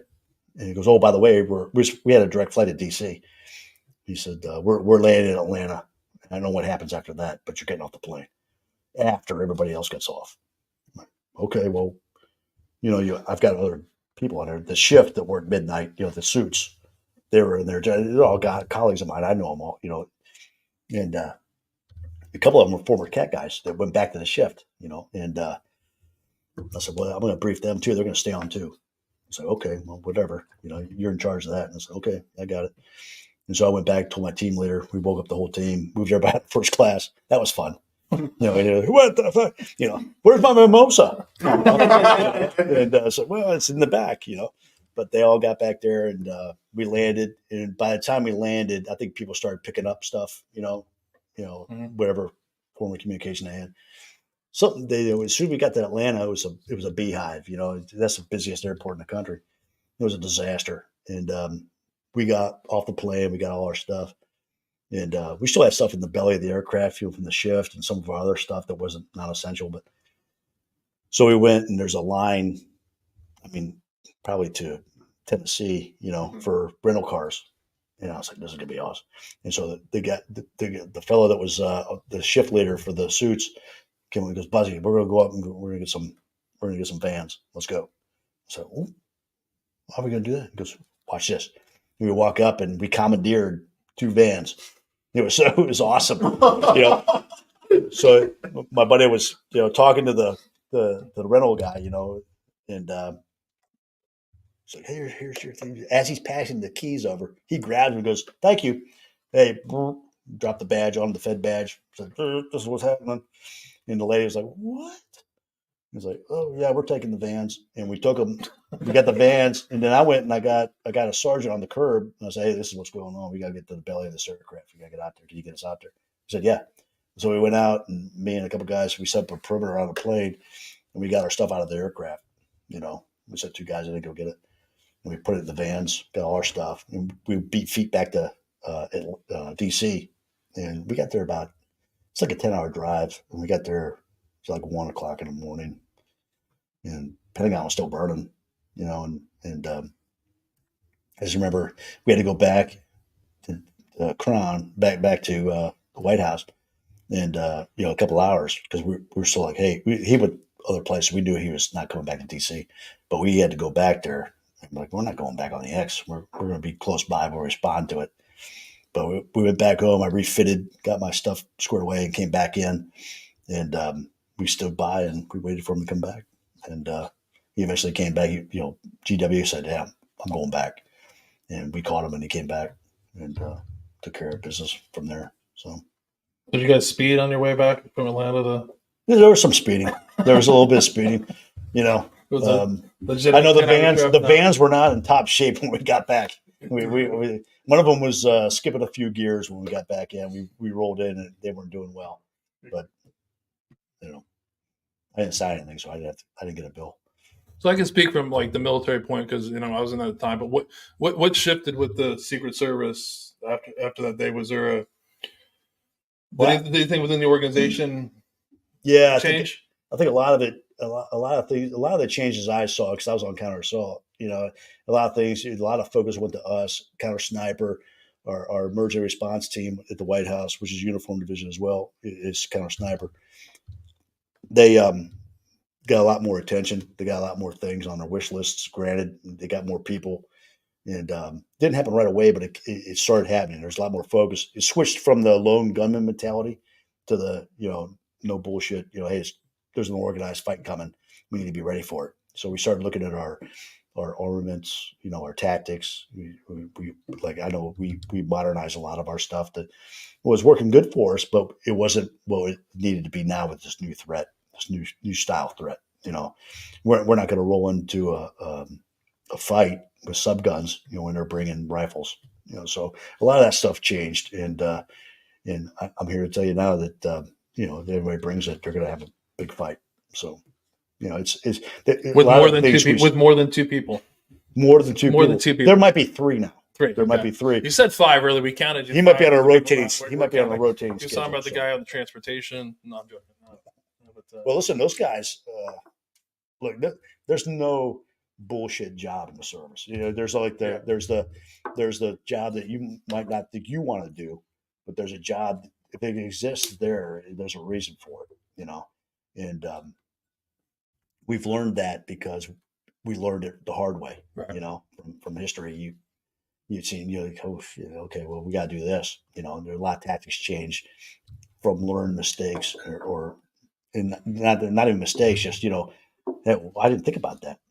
And so things change, and so nothing exists in the service that doesn't need to be there. I mean, I'm talking operational. Right. Administratively, is the government, so a lot hasn't changed probably, but so when you're on the detail, let's have some fun here. So you're on the detail. What is you have different roles. You guys switch it through. What's the job that you don't want to do when you're on the detail? Like what's like What's like you're like fuck? I got picked for this today. I really Yeah. want to do that. Oh yeah. Like, There's that. what's There's like the one that you for you that was like fuck? I don't want to do that. The SA day. Was your day off, and you're not off. You're on call, and so you're in DC, and you're on call, and you are always going to get picked. For golf duty. On the and it was like. So you can work. I don't care who you are. You could work any motorcade anywhere. I mean, you could be in like India driving those little, 3-wheel deals. The hardest motorcade to do are golf carts at the Naval Golf Course. And I'd chop my arms off before I went out and did that again. I'd never do that. That was the shit job. And I'm sure there's somebody. What was so bad about somebody's it? probably why. It was just a nightmare. It was just a nightmare. I mean, it's like, what do you mean you don't have enough cars? We had enough cars last weekend. Where are they at now? This guy's off. It was just a nightmare. And they would bring other people. People would jump in the last minute. Hey, I'm bringing 2 more people. It was just a nightmare. So you got plus it's your day off. Right. So you're already irritated. Yeah, you're already pissed off. You're pissed off. Family's pissed off. Everybody's pissed off. Except for the people golfing, right? Except for the people golfing. And then they're pissed off because you can't find their ball, and you come back with everybody else's ball, and they're still pissed off. So just for if you went out on how many golf carts are we talking about? Like if the president's going out, he's got people with him. Like I don't know if I can say that. I mean, there's got it's you would think there's a small part, but they're not the only ones golfing. Yeah, I know you got other people go like they then there's a thing. You obviously you don't want to take carts away from veterans, or people that are there on their time off. They're back stateside rotation through. They got the one time to play golf, and now I don't have carts, so they're very sensitive to that. So it's a nightmare. It becomes a nightmare real quick. Listen, there's shit flying in. There's a lot of monkeys throwing shit at that zoo. So I haven't heard that one in a long time. That's a good one. So that's the worst detail then. That was for me. It was, yeah. So I heard Mr. Bush was a big runner. President Bush was a big runner. And I heard he could run like so. Did that suck having to go run with him? Because I heard he wasn't running like 9-minute miles. So the rumor is he was like a 6:30 guy. Like he was running. I only ran with him once, and it took everything I had. It took everything I had because I'm not. Look at me. I'm not a runner. I'm a football guy, but I was a defensive lineman for Christ's sake. I'm supposed to run 3 miles, sub-7s, and he could do it, and he did it. To the point where he ground his knees down. And then he started riding bikes with Lance Armstrong. So you're like, what the fuck, So, but So people, when you had to go run with him, you're like, oh shit, I don't. I mean, oh yeah. I mean, we had our guys that were like, hey, look, dude, what do you want? You run. We'll give you anything you want. You run. But there are some guys that would do. Look, if we had to do it, we would do it. Especially the guys in counter-assault, we would run it. But he had the 100-degree club down in Texas. And that would have probably killed me. But we had guys that would run it. We had a guy from the green side. He's a former special, and he came out one day. He was a stud. He came out and he had his boots on, combat boots. And GW said, "Whoa, what are you doing?" And I said, "Well, I thought I'd make it fair." And he was like, "Oh, okay." And GW would come out, and if he didn't know how you ran, he hit it hard his first mile. And this guy, I heard he enjoyed putting the hurt on people. Oh yeah, he was very competitive, which is great, But he would run. He ran that first mile. If he didn't know you, he'd try to smoke you. And this guy wasn't even sweating. I'm here to tell you, he was one of I think 4 in his class when he went through, down at the Bragg, wherever they call it now. Yeah. And he was like, yeah, I got a lot more left. But he was okay. But they had a shirt, 100-degree club. That was pretty good. But Texas sucked. You don't want to run in Texas. Yeah, I lived there for a long time. It's not the it's ungodly heat, but like all day long. But yeah, he was a runner. He was a runner. Yeah, and then he started biking, and that was actually pretty cool.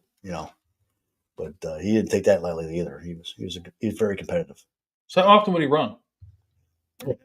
Yeah, pretty much every day. I mean, sometimes he would have stuff going on. He wouldn't run, but it's more running than not. So Clinton ran too. Clinton would run. I remember when he first went, he would run, but there were cameras, and as soon as the cameras were off, I remember the first time I did a run assignment in Pittsburgh. Pittsburgh's nothing but hills, so I had to, hey, look, find a flat place to run. Okay. So, okay. Well, I couldn't find one, it was the hotel he was at. You come out, there's like a straight hill, but on top it was flat. But you had to get up the hill, I was like, well, yeah, it's not that much, and got done with the run, got back, and the staffer came back and said, hey, look, I don't know what the fuck you were thinking, but, we're not, they never ran in Pittsburgh again. And my boss was like, I don't know what you did, but that was great. We're never running again. It's a good job, Buzz. That might have got me on PPD. I don't know. You break them. So I was like, well, I didn't mean to do it. I just, the camera and running is funny because I was doing the Texas Ironman, and they have the professionals out there, and they for triathlon they air them. I mean, you can watch them on the internet or whatever, but they have motorcycles out there, and then they had like people with the bikes or whatever. So the motorcycle goes whipping by us, and then the bike comes, and he's like, hey, like the first place female is coming, like, and there's a camera, there's another, like they're televising right now, so they're like, the guy's like, you better make it look like you're running fast, just so we all zip, everything, you looking bad, like try to look like you're not tired. She just blows right past us, and as soon as the camera, I would have jumped in front of the motorcycle. We're back. Yeah, I would have jumped in front of the motorcycle and run me over. Whenever a camera's on, it does make you run faster, but that's a good technique to break the president on the run. Like, I'm not doing that anymore. No, it was good. It was a good dynamic. It was good for us because we're all very competitive and stuff. But for him to run, he was such a good runner. He loved it too. So and he made it fun with us too. Yeah. He liked to, hey, who's up today? He was great. I mean, it is great to hear that competitive. I heard the same thing about Obama playing basketball. Absolutely, I heard he was like a tyrant. Yeah. So let's talk about a couple presidents. So you're around them a lot. One of the things I found interesting is how busy are they? Like, I think I know this answer, but have you seen what they look like when they go in and when they come out? Right. So how much free time do you think they really have when you're like? They don't have any free time. That's the busiest job in the world. It's I don't know why anybody would really want that job. I remember sometimes I'd be working midnights. I'd be up on the roof of the White House, and there's a room where we had oversight, and we would look, and you'd see them in there cramming. You name them, they're all doing it. They're all cramming for the next day's stuff, and then they go down. And they're in the Oval, and they're still cramming. They're briefing. They're doing stuff. They never stop. They earn that spot. You'll get there being by a dummy. You either have really good handlers or you have really good drive. And and like I said, they believe what they're doing, and they think it's the best for the country. You might not agree with it, but they believe it, and you have to respect it. But they work at it. They work. So how many hours of sleep do you think the average president gets? Well, I think they grab stuff. From what I see, I think they grab a sizable chunk at night. Which would be like 4 or 5 hours, maybe. I don't know. I'm speculating, but for what I observed, but I think they grab some stuff during the days when they can. There's a lot of times when it's like, hey, don't disturb. So I think they grab where they can. They're always working, man. There's no downtime. That phone rings, they got to pick it up. So is there a time when it is do not disturb for them? Like, you can't unless something's really good? Yeah, it's like, when they're crashing, and the staff would be like, hey, what is it? What's going on? Well, they can wait. If it's something urgent, obviously, trying to wake them up, that's the job. But yeah, I mean, you can read the room, So we're talking about, we're in the present part of how busy it is. So let's transition here to the Secret Service, like Secret Service agent, whether you're, in the CAT teams or on the PPDs. Like, obviously, this is a high stress job for the agents, right? There's a lot of work time, right? Well, you're getting called. I had curly hair when I joined.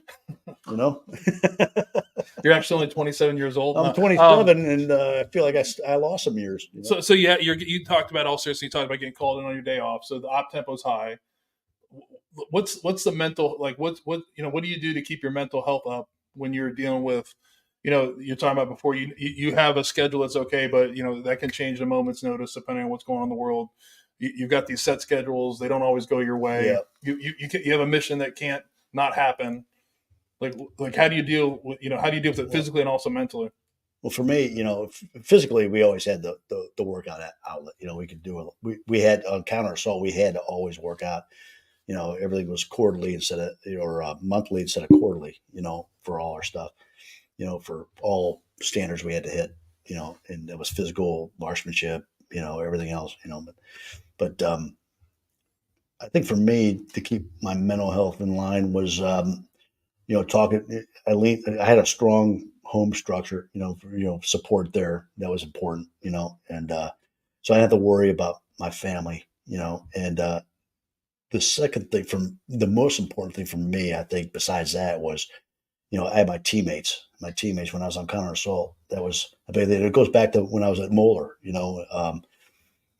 my teammates, they were there. We did everything for each other. We did everything, if I wasn't pulling my weight, I didn't feel bad for me. I felt bad for the team because I wasn't pulling my weight for the team, and they helped me, and they would help me when I was weak, and I would help them when they were weak. That translated for me into CAT, and the service, but more on a micro level on CAT, because the stakes in my mind were a lot higher for us because, in our scenario, it's bad enough that if I was on the shift, someone's attacking me in the principal. Now on CAT, we're like, hey, look, you forgot about it. Bring it to me, So we really had to have a tight team on that, and we knew each other's weaknesses and strengths. And if someone was lagging on something, we all rallied around them and brought it up, up to speed and where it had to be. So my mental health, when times got tough, I knew I could rely on my teammates to help me out, and vice versa. We were always there for each other. I was never alone. Yeah. So you have, like all law enforcement, like the military, you have people that adapt well. Obviously, with that op tempo, you have to have people that are struggling, right? Oh yeah. I've lost a lot of friends suicide. I did a count today. I was in my head. I was at 6 that I knew that aren't with me now. That I was with. Oddly enough, it was after I left CAT. And they left CAT. And things got tight, and that communication broke down, and it wasn't there. We were always together. We did everything together. There's one year I think I clocked out at like 230 plus days out of town. We were always together.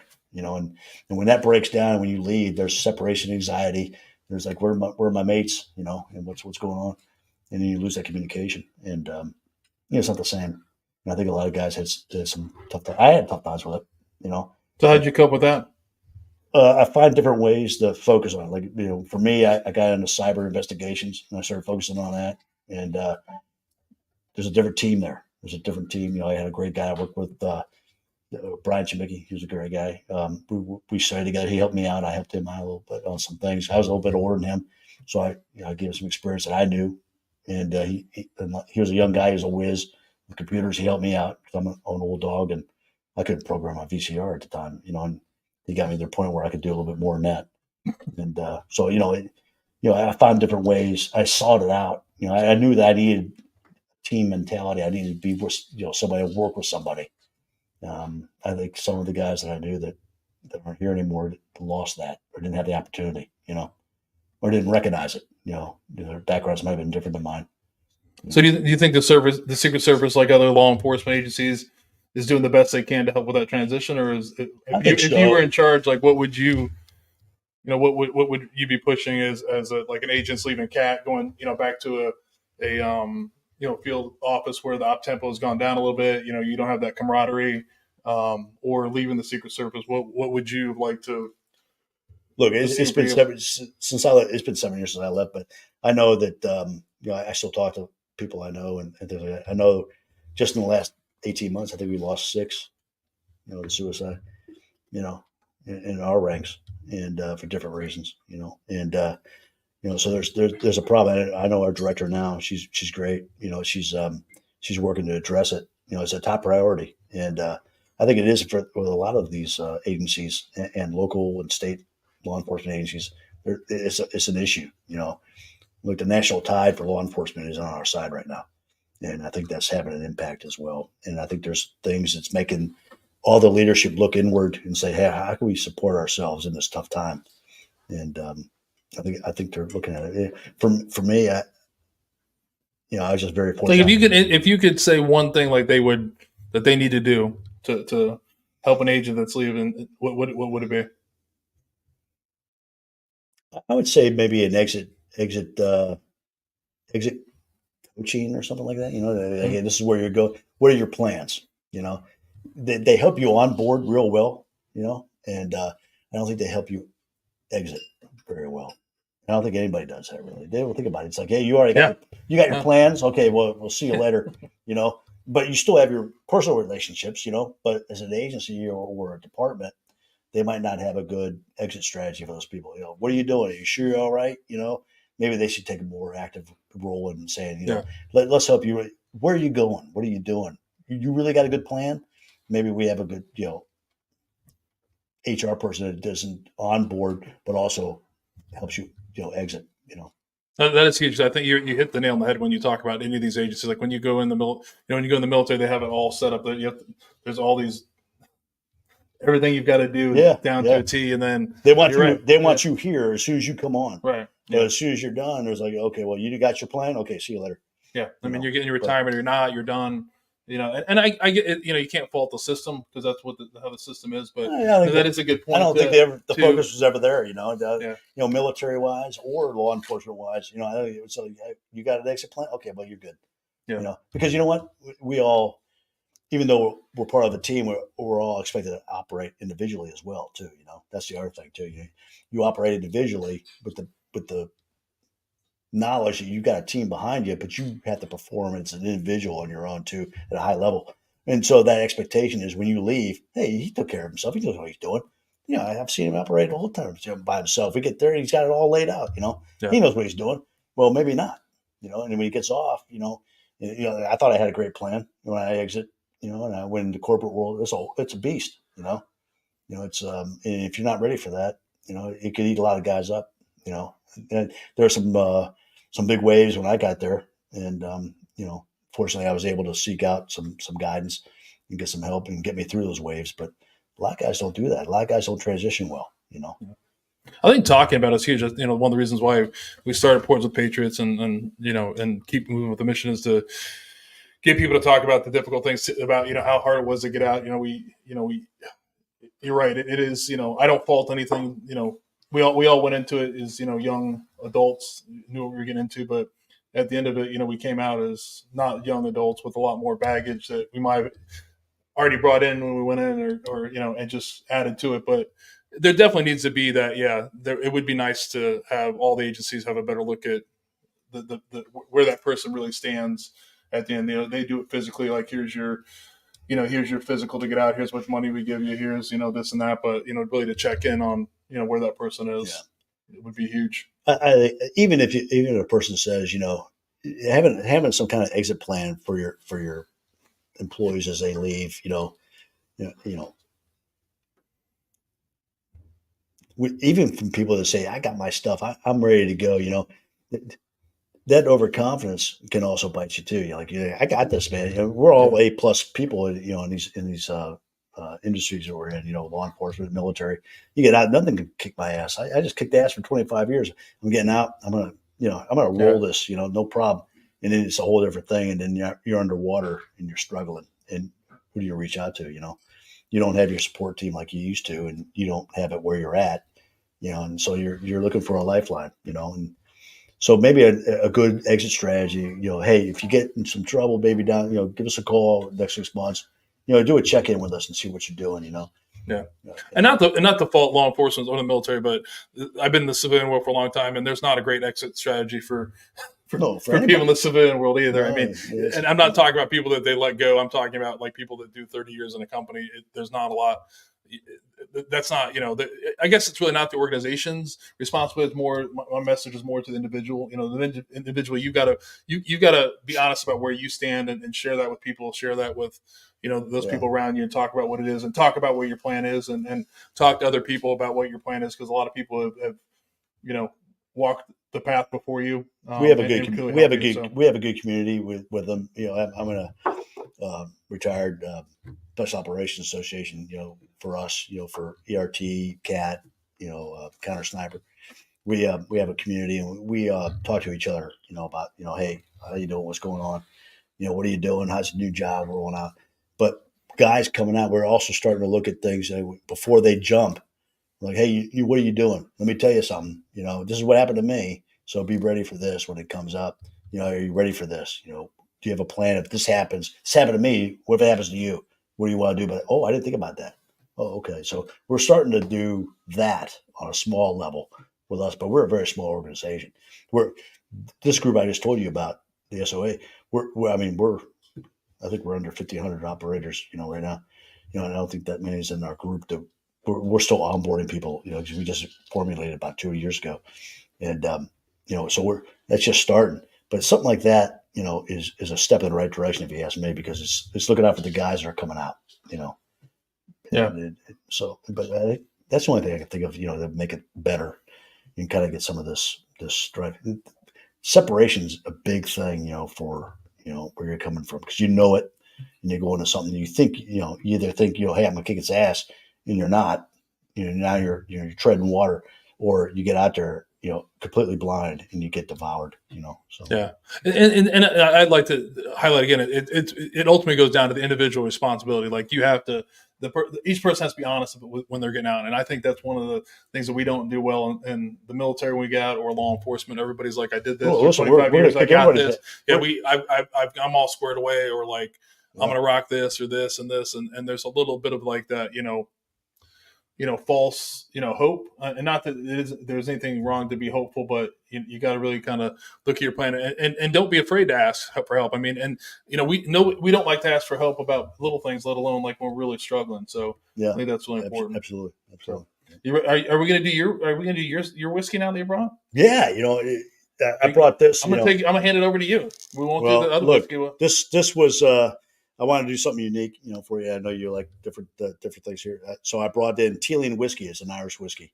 I came across this with one of my overseas adventures that I was very fortunate to be a part of. This Teeling whiskey is made in Dublin. And I think it's one of two. At the time, it was one of two. Jameson still had their original distillery there in place in Dublin, but they don't mass produce there anymore. They moved out to a different county out there. But they still were a distillery, because they still made like their special on site thing. And if you were there, you could pour your own bottle. You know, of course I did that. And you know, you could take it home with you, but they didn't sell it. You know, Teeling was the first one that opened up and says, "Hey, we're going to start making it again in Dublin." You know, Dublin's making whiskey, and sort of like we had a day off. We usually, when we travel to service, we get there. You know, we get a day to acclimate, maybe 2 days if you're lucky, depending on your assignment. And so we hit the road running, and we went out and we saw JMO, and we went out to Teeling, you know, and checked it out. I was like, where can we go? And Teeling had just started up. They started producing. They were actually their own. I think they're partnered with James Beam out here. I didn't do any research. That's all. I think yeah, it might be right. This is. You might be right. You know, it's look. I don't have your expertise. I'm not going to go. I'm not going to be wrong on this one. I'm kidding. But these guys, what they do is they take their whiskey and they age it in traditional bourbon, but they also throw it in rum casks to finish it, and so it has a little bit of a different mellow flavor to it, and it's pretty good. And a lot of people don't know that about Irish whiskey is they are able to age the whiskey in I don't know if I got used casks. I got it. I got it. You got it? Yeah. But thank God Kim's here for you. Yeah. She's got the. But the good thing about this is I did a little research on it. And I said, well, why they went from at one point during the tour I was in there, they were great. They gave a great tour. You know, they showed how, you know, American whiskeys, you know, mostly are distilled once, you know, on average, you know, and then, you know, very broad strokes. And then Scottish whiskey was distilled twice, and then Irish, of course, had to be the best. So they in their mind they distill it 3 times, and so to be considered an Irish whiskey, and you did a taste test, and you could really tell the difference, you know, in different styles, and you could, depending on your taste, you had your preference, you know, and they walked us through and they gave us a whole history of Dublin itself. Thank you. And Thank you. Oh, very nice. And so in 1875, they had the fire of Dublin. You know, it was a whiskey fire, and there was a fire. One of the distilleries, I don't know which one it was, caught on fire. All the distilleries, you know, they're all like basically on one street. You know, and the river of whiskey running through the streets was on fire, and 13 people ended up dying. And I found out that they all died because they didn't like catch on fire. And they were drinking the whiskey out of the street that was on fire, you know. And so one of these guys wrote it. I know I wouldn't be able to remember it, so I wrote You it got down. your quotes. I like them. I got it right You here. should have told me earlier. I would have put it up on the screen. So Chris Stolen. Well, I didn't know you did that. Yeah, I know you're. You know, Chris Stolen wrote. 1875 saw the news that in Dublin a river of booze was aflame in the street.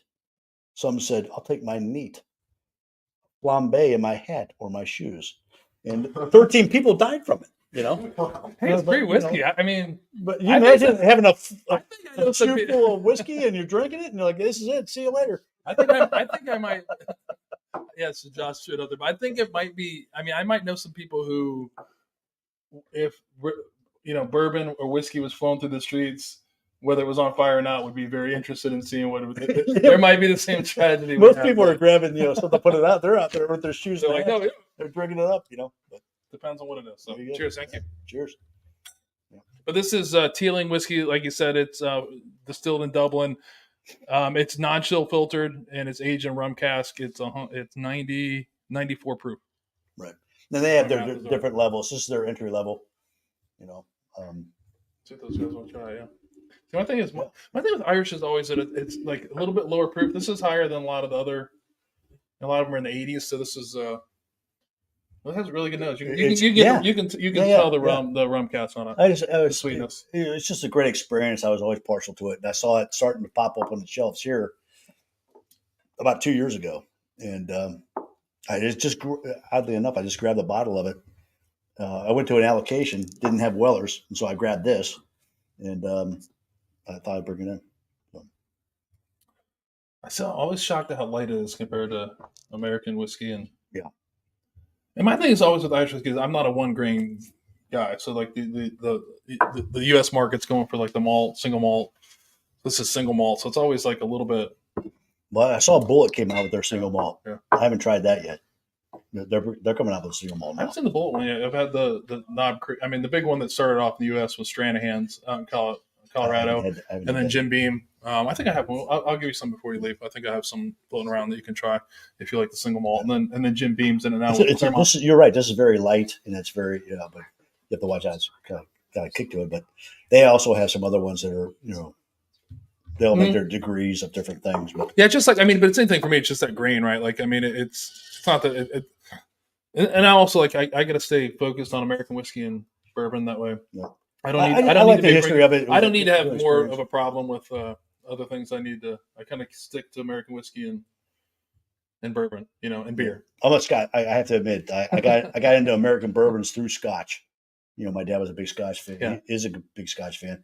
I got into it through there, Glenfiddich and Glenmorangie and but and then I got into the bourbons and it's I just have to been uphill ever since. I mean, I felt bad. I didn't have vodka. I made Kim bring vodka. I didn't have vodka. Yeah, well, I'm not a fan of potato water myself, but it's good. She has the best.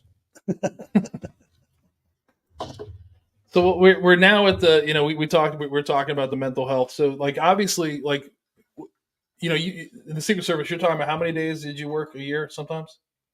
I think I peaked out. I was out of district over 200 days. I want to say it was like 230 something. But that was when I was on detail. It was after 9/11. Our mission creep was really going crazy, and we went from a manageable number of protectees to everybody. Right. And so our investigations, kind of took a back seat, for a while, except for the most critical, obviously. But of course corrects us since then. But it still hasn't. The protective side has really dominated ever since 9/11. and rightly so. I mean, there's So who do you guys protect now? You got POTUS, vice president, family. There's all kinds of people. Yeah, they go. I'm trying to get it. He's stoic. I'm trying to slip it in there. I mean, if I I'll keep be honest with you. I'll be honest with you. There's a lot more than when I left. You know, I know they've got everybody and their brother, but yeah, there's a lot. I feel like we can find that on the internet. I should have looked at it before. You could maybe. That would take me off the X. I'll just be like, hey, Chris told me. Buzz told me. Don't do that. Not kidding. So you got to work. So we'll have some fun here, hopefully. So you worked with President Clinton, GW, right? Right.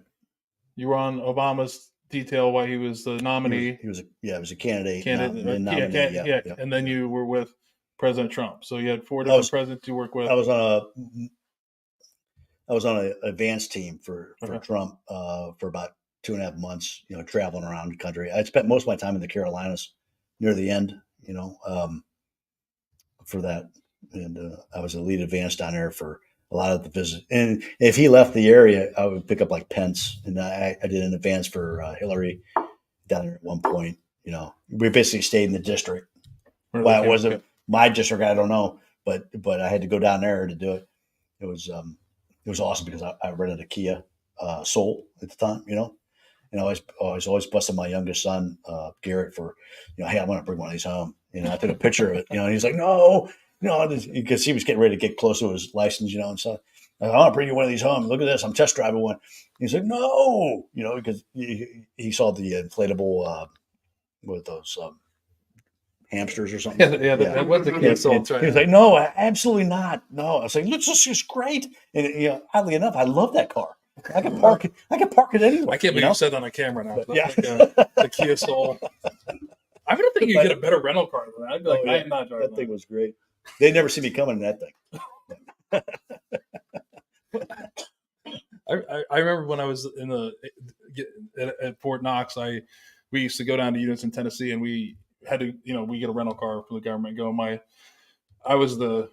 was on my orders to get it, so I had my NTOC, and we go get it. And I think it was like a Jeep Liberty or something. So this guy was an E7, had like 23 years in, Harley guy.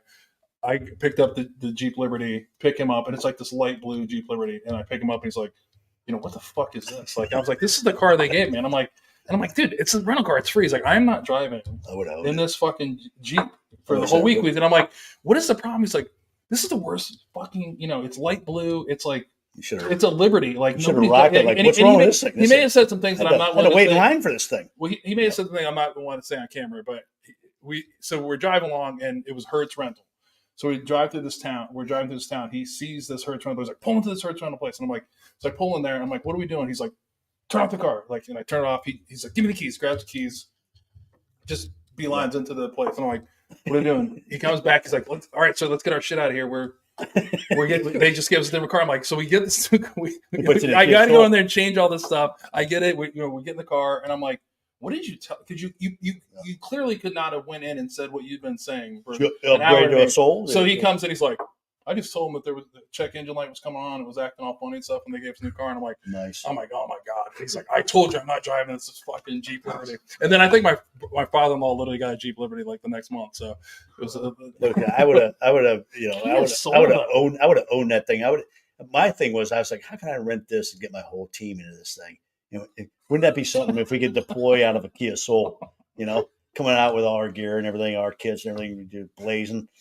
Wouldn't that be a scene for the ages? You know, your kids are traumatized. Yeah. Apparently, I'm the only. I mean, what are you talking about? I got my kids a bright orange. My first son a bright orange Honda Element. Oh, I mean, you can't miss that. It's been passed down like third kid now. There's nothing better than. Is he a Browns fan? No, it is. But it's just like the best car because you can see him coming out of nowhere. It's like the thing is like indestructible almost. You know what I mean? But that like breeds care. It's got dents all over it. I mean, you're like, hey. Yeah, so the youngest one will be able to want to get rid of it. I hope. If there's any parents out here in the Central, I will get. We'll get a good deal because like there's nothing. I might talk to you about that. I'll put a big white stripe down the middle of it and drive it to Cleveland on the weekends. Holy cow! I might have a new thing here. I forget about that. I might be turning this into some kind of. Well, I can find it, and he's actually up in Cleveland. We gotta put a big dog, like the big dog head on it. That might be a good thing. Oh yeah, absolutely. That's funny. The Kia Soul, unbelievable. So you transitioned back to the unknown part of the Secret Service after having fun on the details. You head back to Pittsburgh, right? Well, I was in Pittsburgh from 2006 to 17 when I retired. I got into I was very fortunate. For a long time, I was talking to some of the guys here. They were offering electronic forensic training for cyber crimes and things like that. It was emerging at the time into something that we were going to start dominating, and we dominate now. The service does, for investigation. They're like, hey, you want to be an examiner, and they were only offered at the phase 1 guys, the guys that were just coming on, because the mentality was, if you're a phase 3, you would get the training and go to some company like Dell or somebody or Apple, and take that knowledge and cash out on it. Well, what they found out was a lot of the newer guys were doing that, so thanks. And so they offered it to everybody. They brought it out, and I was one of the first people to be offered that opportunity. And they kind of vetted better, at the time. They say, hey, what's your plan? I was like, hey, I'm staying. I got like 9 years to go. I want to stay here, And so they taught me, and I was able to hook up my VCR after that class and got that working right. And then I was able to do a lot of exams and things like that. And it was really a great time to be there, because we started the Electronic Crimes Task Force in Pittsburgh, which brought in a lot of people from local and state, and other federal agencies. We would train them and pay for their training, their certifications. And we kind of worked together on cases like, hey, if you're good with video, I'll send you a case, and do that. And it was mostly looking for evidence, like for counterfeiting, mortgage fraud documents, things like that. And of course, you would, during those investigations, you run across, a lot of child pornography, things like that. You have to stop and then get a search warrant for that, because there's a different crime, and get that prosecuted. But so it's starting to do that. We do search warrants, and we would get like maybe threat cases, email threats, things like that. We get their computer, and we would go and start examining the computer for that. And it started out with desktops, the basic computer setup, and then real quickly it moved to laptops, obviously, and then right after that it became all mobile devices. So we're grabbing Cellbrites and everything, and getting special certifications for that, and examining those, and going through that, and doing those exams. And that was great. And then it became part of a program that anywhere you go where there's a network, like card access or elevator movements, things like that, anything's controlled by a computer, or network. We would, as a service, we started for our advanced teams. We would start, looking into that, and start doing advanced in that. Who runs these card access programs? Who runs your elevators? Who does all this stuff? Anywhere there's a network, video surveillance. You'd be surprised, a lot of places, a lot of stuff's off site. It's not even the same state, and you'd be like, oh, well, you can turn that off. You guys in the elevator, turn it off. What just happened? So we would do the advance for that, start, critical system stuff. And we started looking at that and shutting it down, getting the control over that. And I was part of that for a while. So it was good. And that's one of the things that, when I first, I can't believe I was just forward thinking at the time, back in the day when I was looking at these different agencies, that I was able to say, this has a lot of different opportunities. There's a lot of things you can do at different times in your career, which was nice. Instead of being, there's no slam, but instead of doing the same thing for 30 years, you're doing different things over time, getting different looks and different experiences. And that was one of the things that I was really able to lean on when I went to the corporate side too. When I was able to, I'm not writing code, don't get me wrong, but I can understand what they're talking about when they're talking about things that involve cybersecurity. Like how do you roll that into the physical side? Which is a big thing now, physical and cyber. A lot of enterprises have it in two different tents. Some have it in the same tent. How do you make those two work together harmoniously? And, being part of that conversation is key, to make the jump. And fortunate enough to be able to speak that language a little bit and make it work, so. So in your time in the Secret Service, favorite job? Cat. Absolutely. Cat and instructor at SOTS. Best time. Best people, best moments, best time. Okay, so we know there's pictures of you out there on the internet. I don't know what you're talking about. We can find you though. I don't, There's some information. I found a couple. You say it's true. I found a couple pictures that Kim didn't send me. I don't know. Right.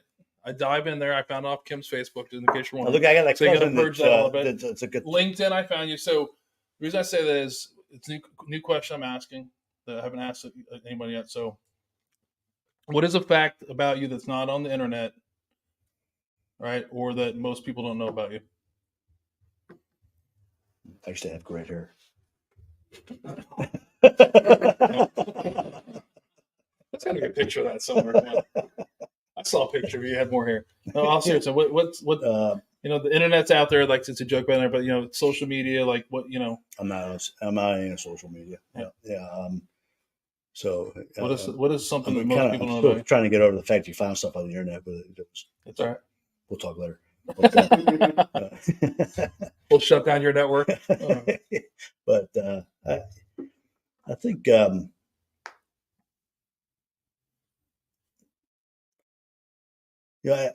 really try to focus on things that wasn't able to focus on before. I spending a lot of time with family and people that are important to me. I was always pushing forward with what I had to do. And now I have the luxury of being able to step back a little bit and have some time to focus on those people that are important to me and the things that they like to do. I could be a part of that, and that's something that I don't post things on the internet, but but that's what I'm doing. That's what's important to me. I want to be part of what they're doing more than I was before, because it used to be about what I had to do to get things done, to be good at what I did. And, they were there to support me. Even when I went to the corporate side, I had people, everybody, they were helping me get better at what I was doing. I want to be more available to what they're doing and be a part of what they need from me, and that's something that's new to me. And that kind of helps me with what, for me to cope with, not being here, on this certain level, I need to focus, but what I need to do, I need to focus on what we can do. What can we do? And that makes me feel good to be given something. When I was at the academy being an instructor, I felt really great, being able to pass on to other people what I knew. It made me feel good to help other people, and when I get down to, what am I doing now? It's like, I feel best when I'm spending time with family, friends, people that were there for me, during my toughest time. I want to be able to be there for them, while they're going through their challenges, so that helps me out and it helps them out. I think, I hope it helps them out. I hope I'm not messing things up, but Kim can fill us in later about that, but I'm kidding. So one of the things that I was hoping you almost hit on it, but you're into peppers. Right? Yeah, absolutely. Yeah. I grow the best peppers in town, Delaware County, no way better. That's why I don't have any. I mean, Kim's over there shaking but they're all gone. Like when you told me that, I was like, shit. And tomatoes too. Yeah. So what's your favorite pepper to grow and eat, or what's your number one? I like the cow horn.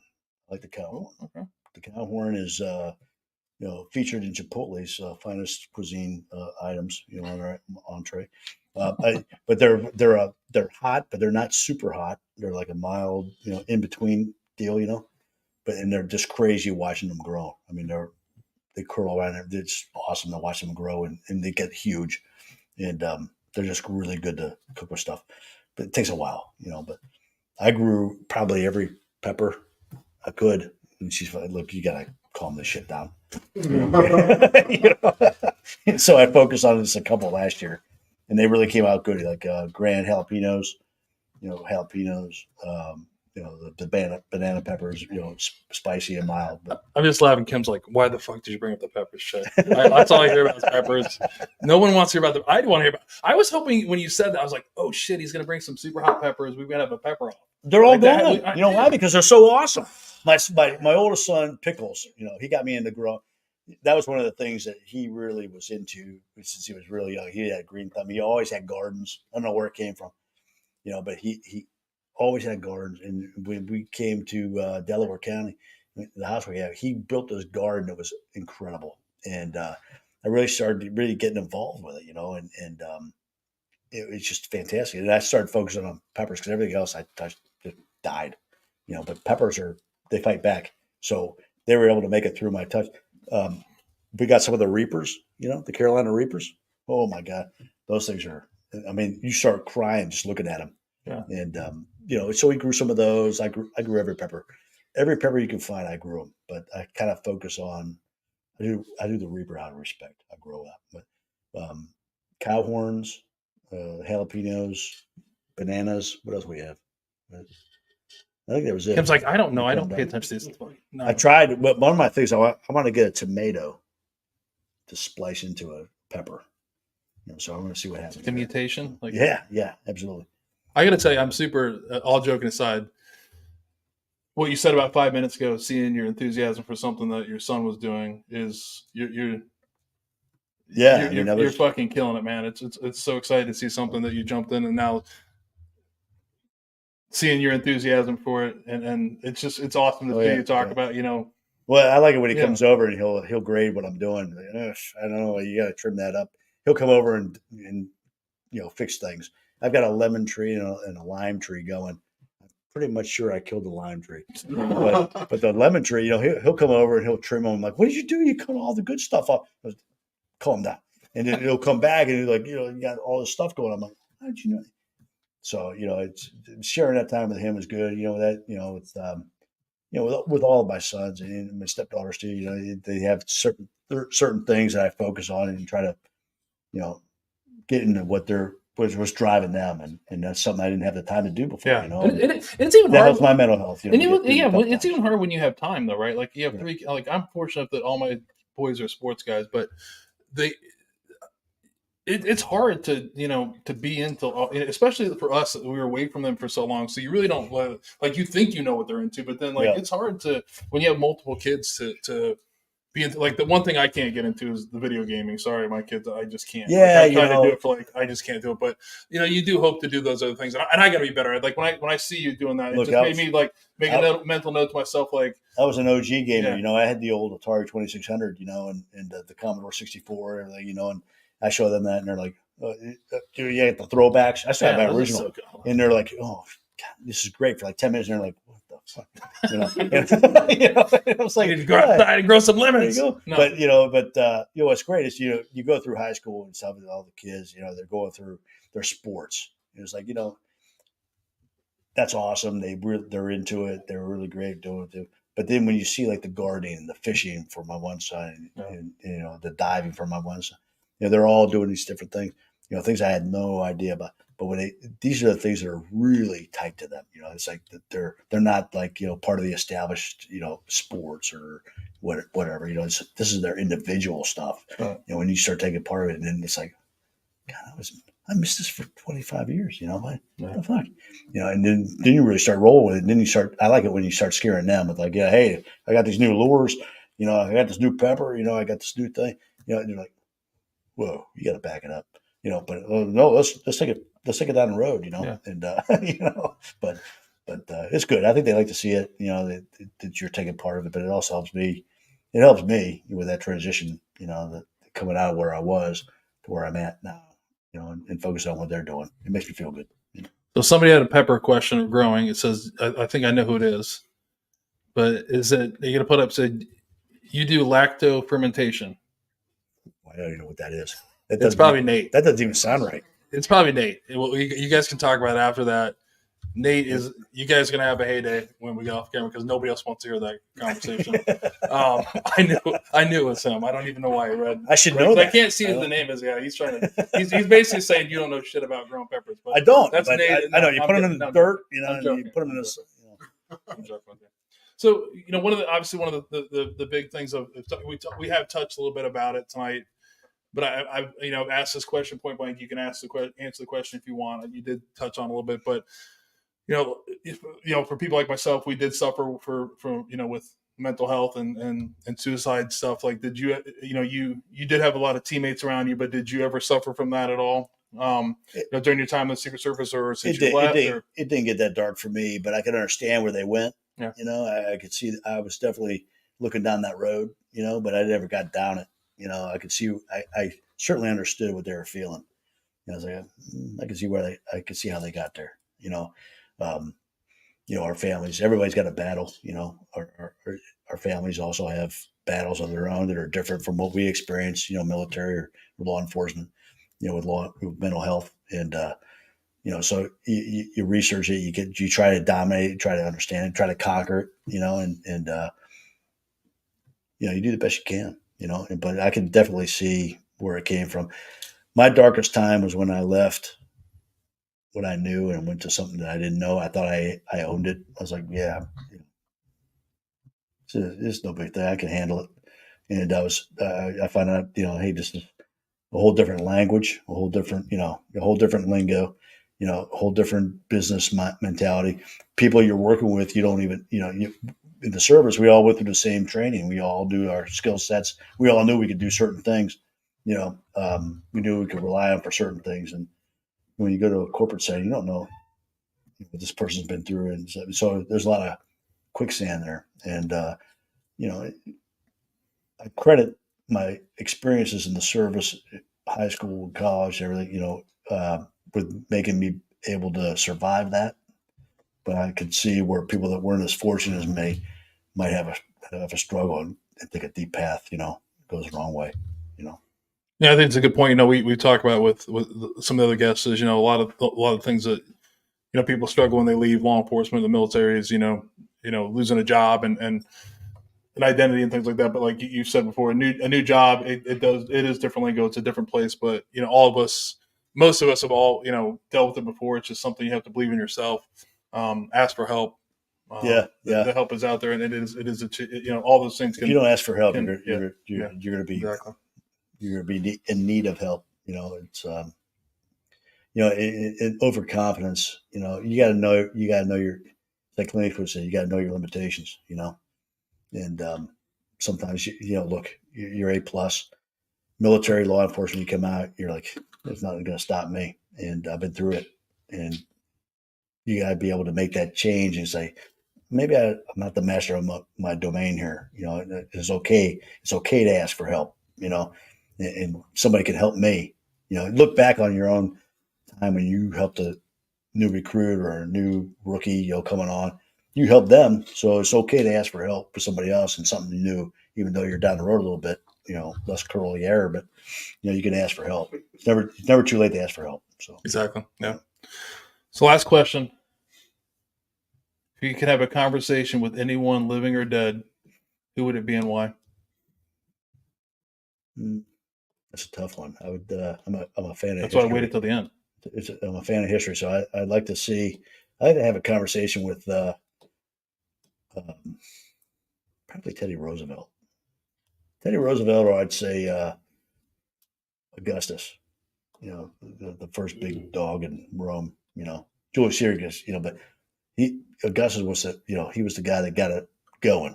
I like to have a conversation. But I'd have to learn the language. But yeah, one of those two. Well, if you could speak in English, I mean, hopefully. Oh yeah. But you have to come. Well, hypothetically, you could communicate. Yeah, one of those two. I'm a big fan of Teddy Roosevelt's. African Game Trails. I read his books. He's written over 30 books. A lot of people don't know that, but he was a genius. I would like to. His history. He went through some battles, personal. His mom and his wife died on the same day. The day his daughter was born, and so he went through some things. He gave up a career. He was on a path to be president, gave it up, came back years later, and got back on it and became president. So, I like to pick his brain a little bit. I think I read like something yesterday. It's interesting you say that. I don't know why.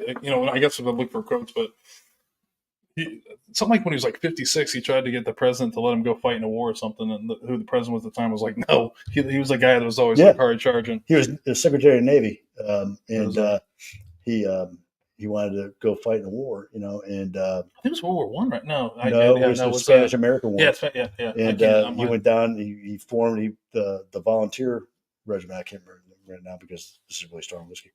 But, That's what you're blaming it on.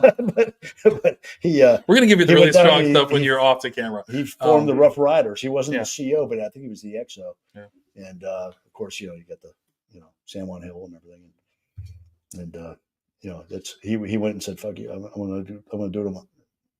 I quit. I'm gonna do it." So. Well, Chris, I want to thank you for coming in. I want to thank Kim for making it all happen. Without her, I don't think it would have been possible. You're a tough guy to corral, but thank you for coming on. It's been an honor and a privilege to have you on. Pleasure to be here. And we'll end this portion of it with another quote from another president, Jimmy Carter. We didn't talk about him, but as far as being in dangerous situations around the world is concerned, I always have the Secret Service detail with me as one of the privileges of being a former president. So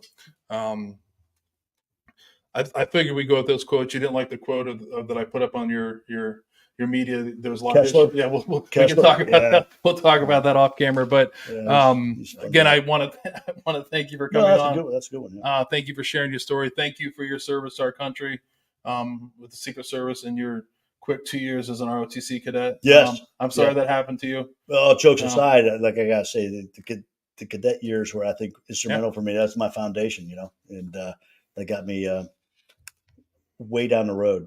And it came up at the weirdest times when I went back on that experience, and leaned on it heavy, for what I had to do. Yeah. So I was very fortunate to have it.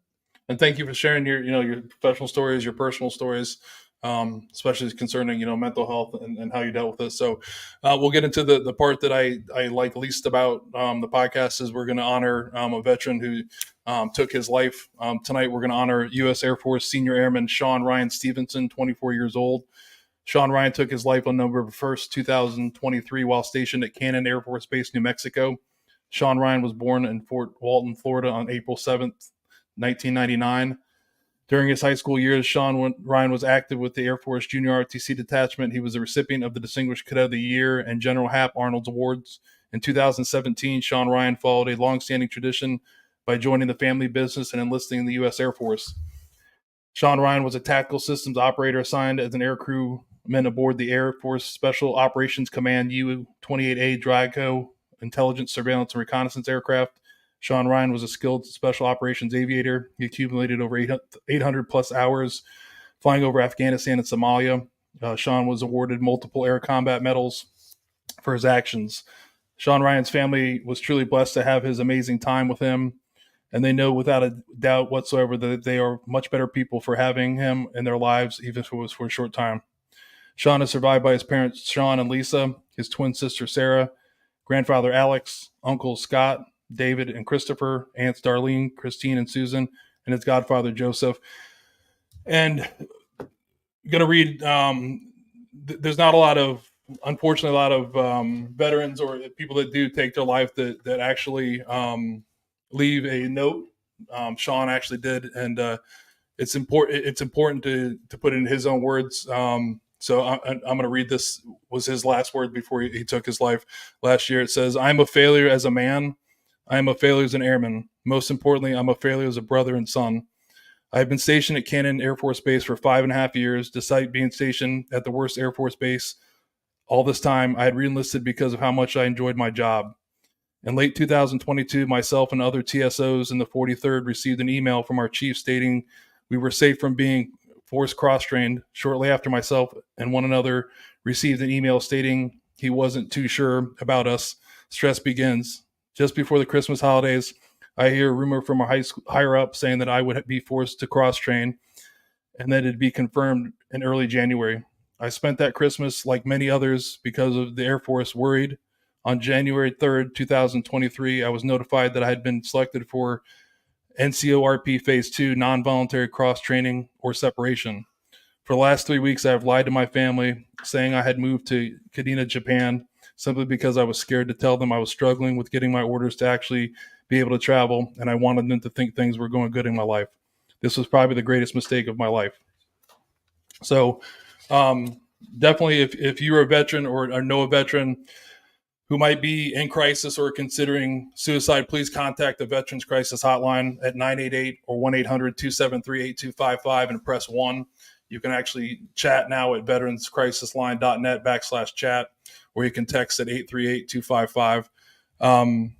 Read that. I know that's uncomfortable for some people to hear, but if I had to talk to that young man, it's kind of important of what you said too. Number one is if you're struggling, the Veterans Crisis Hotline is there 24 hours a day, 365 days a week. It's confidential. If you can't talk to them, reach out to people. There are people out there that want to listen. Unfortunately for Sean, he wasn't able to do that. So it's just sad. I'm sorry if that was uncomfortable. I know it's uncomfortable for some people to do that, but that's, it's very rare that you get to see someone's last words. And if I had to tell that young man anything, he's not a failure at anything. It's just he made one mistake and not talking to somebody. I'm sure things could have been different. So that concludes episode 49. Again, I want to thank you for coming on, Chris. Thank you, Kim, for doing it. Always welcome to come back. Hopefully now we can have some good stories when the camera's off. Unlikely, but again, we'll see everybody in a couple weeks, and have a great night. Good job.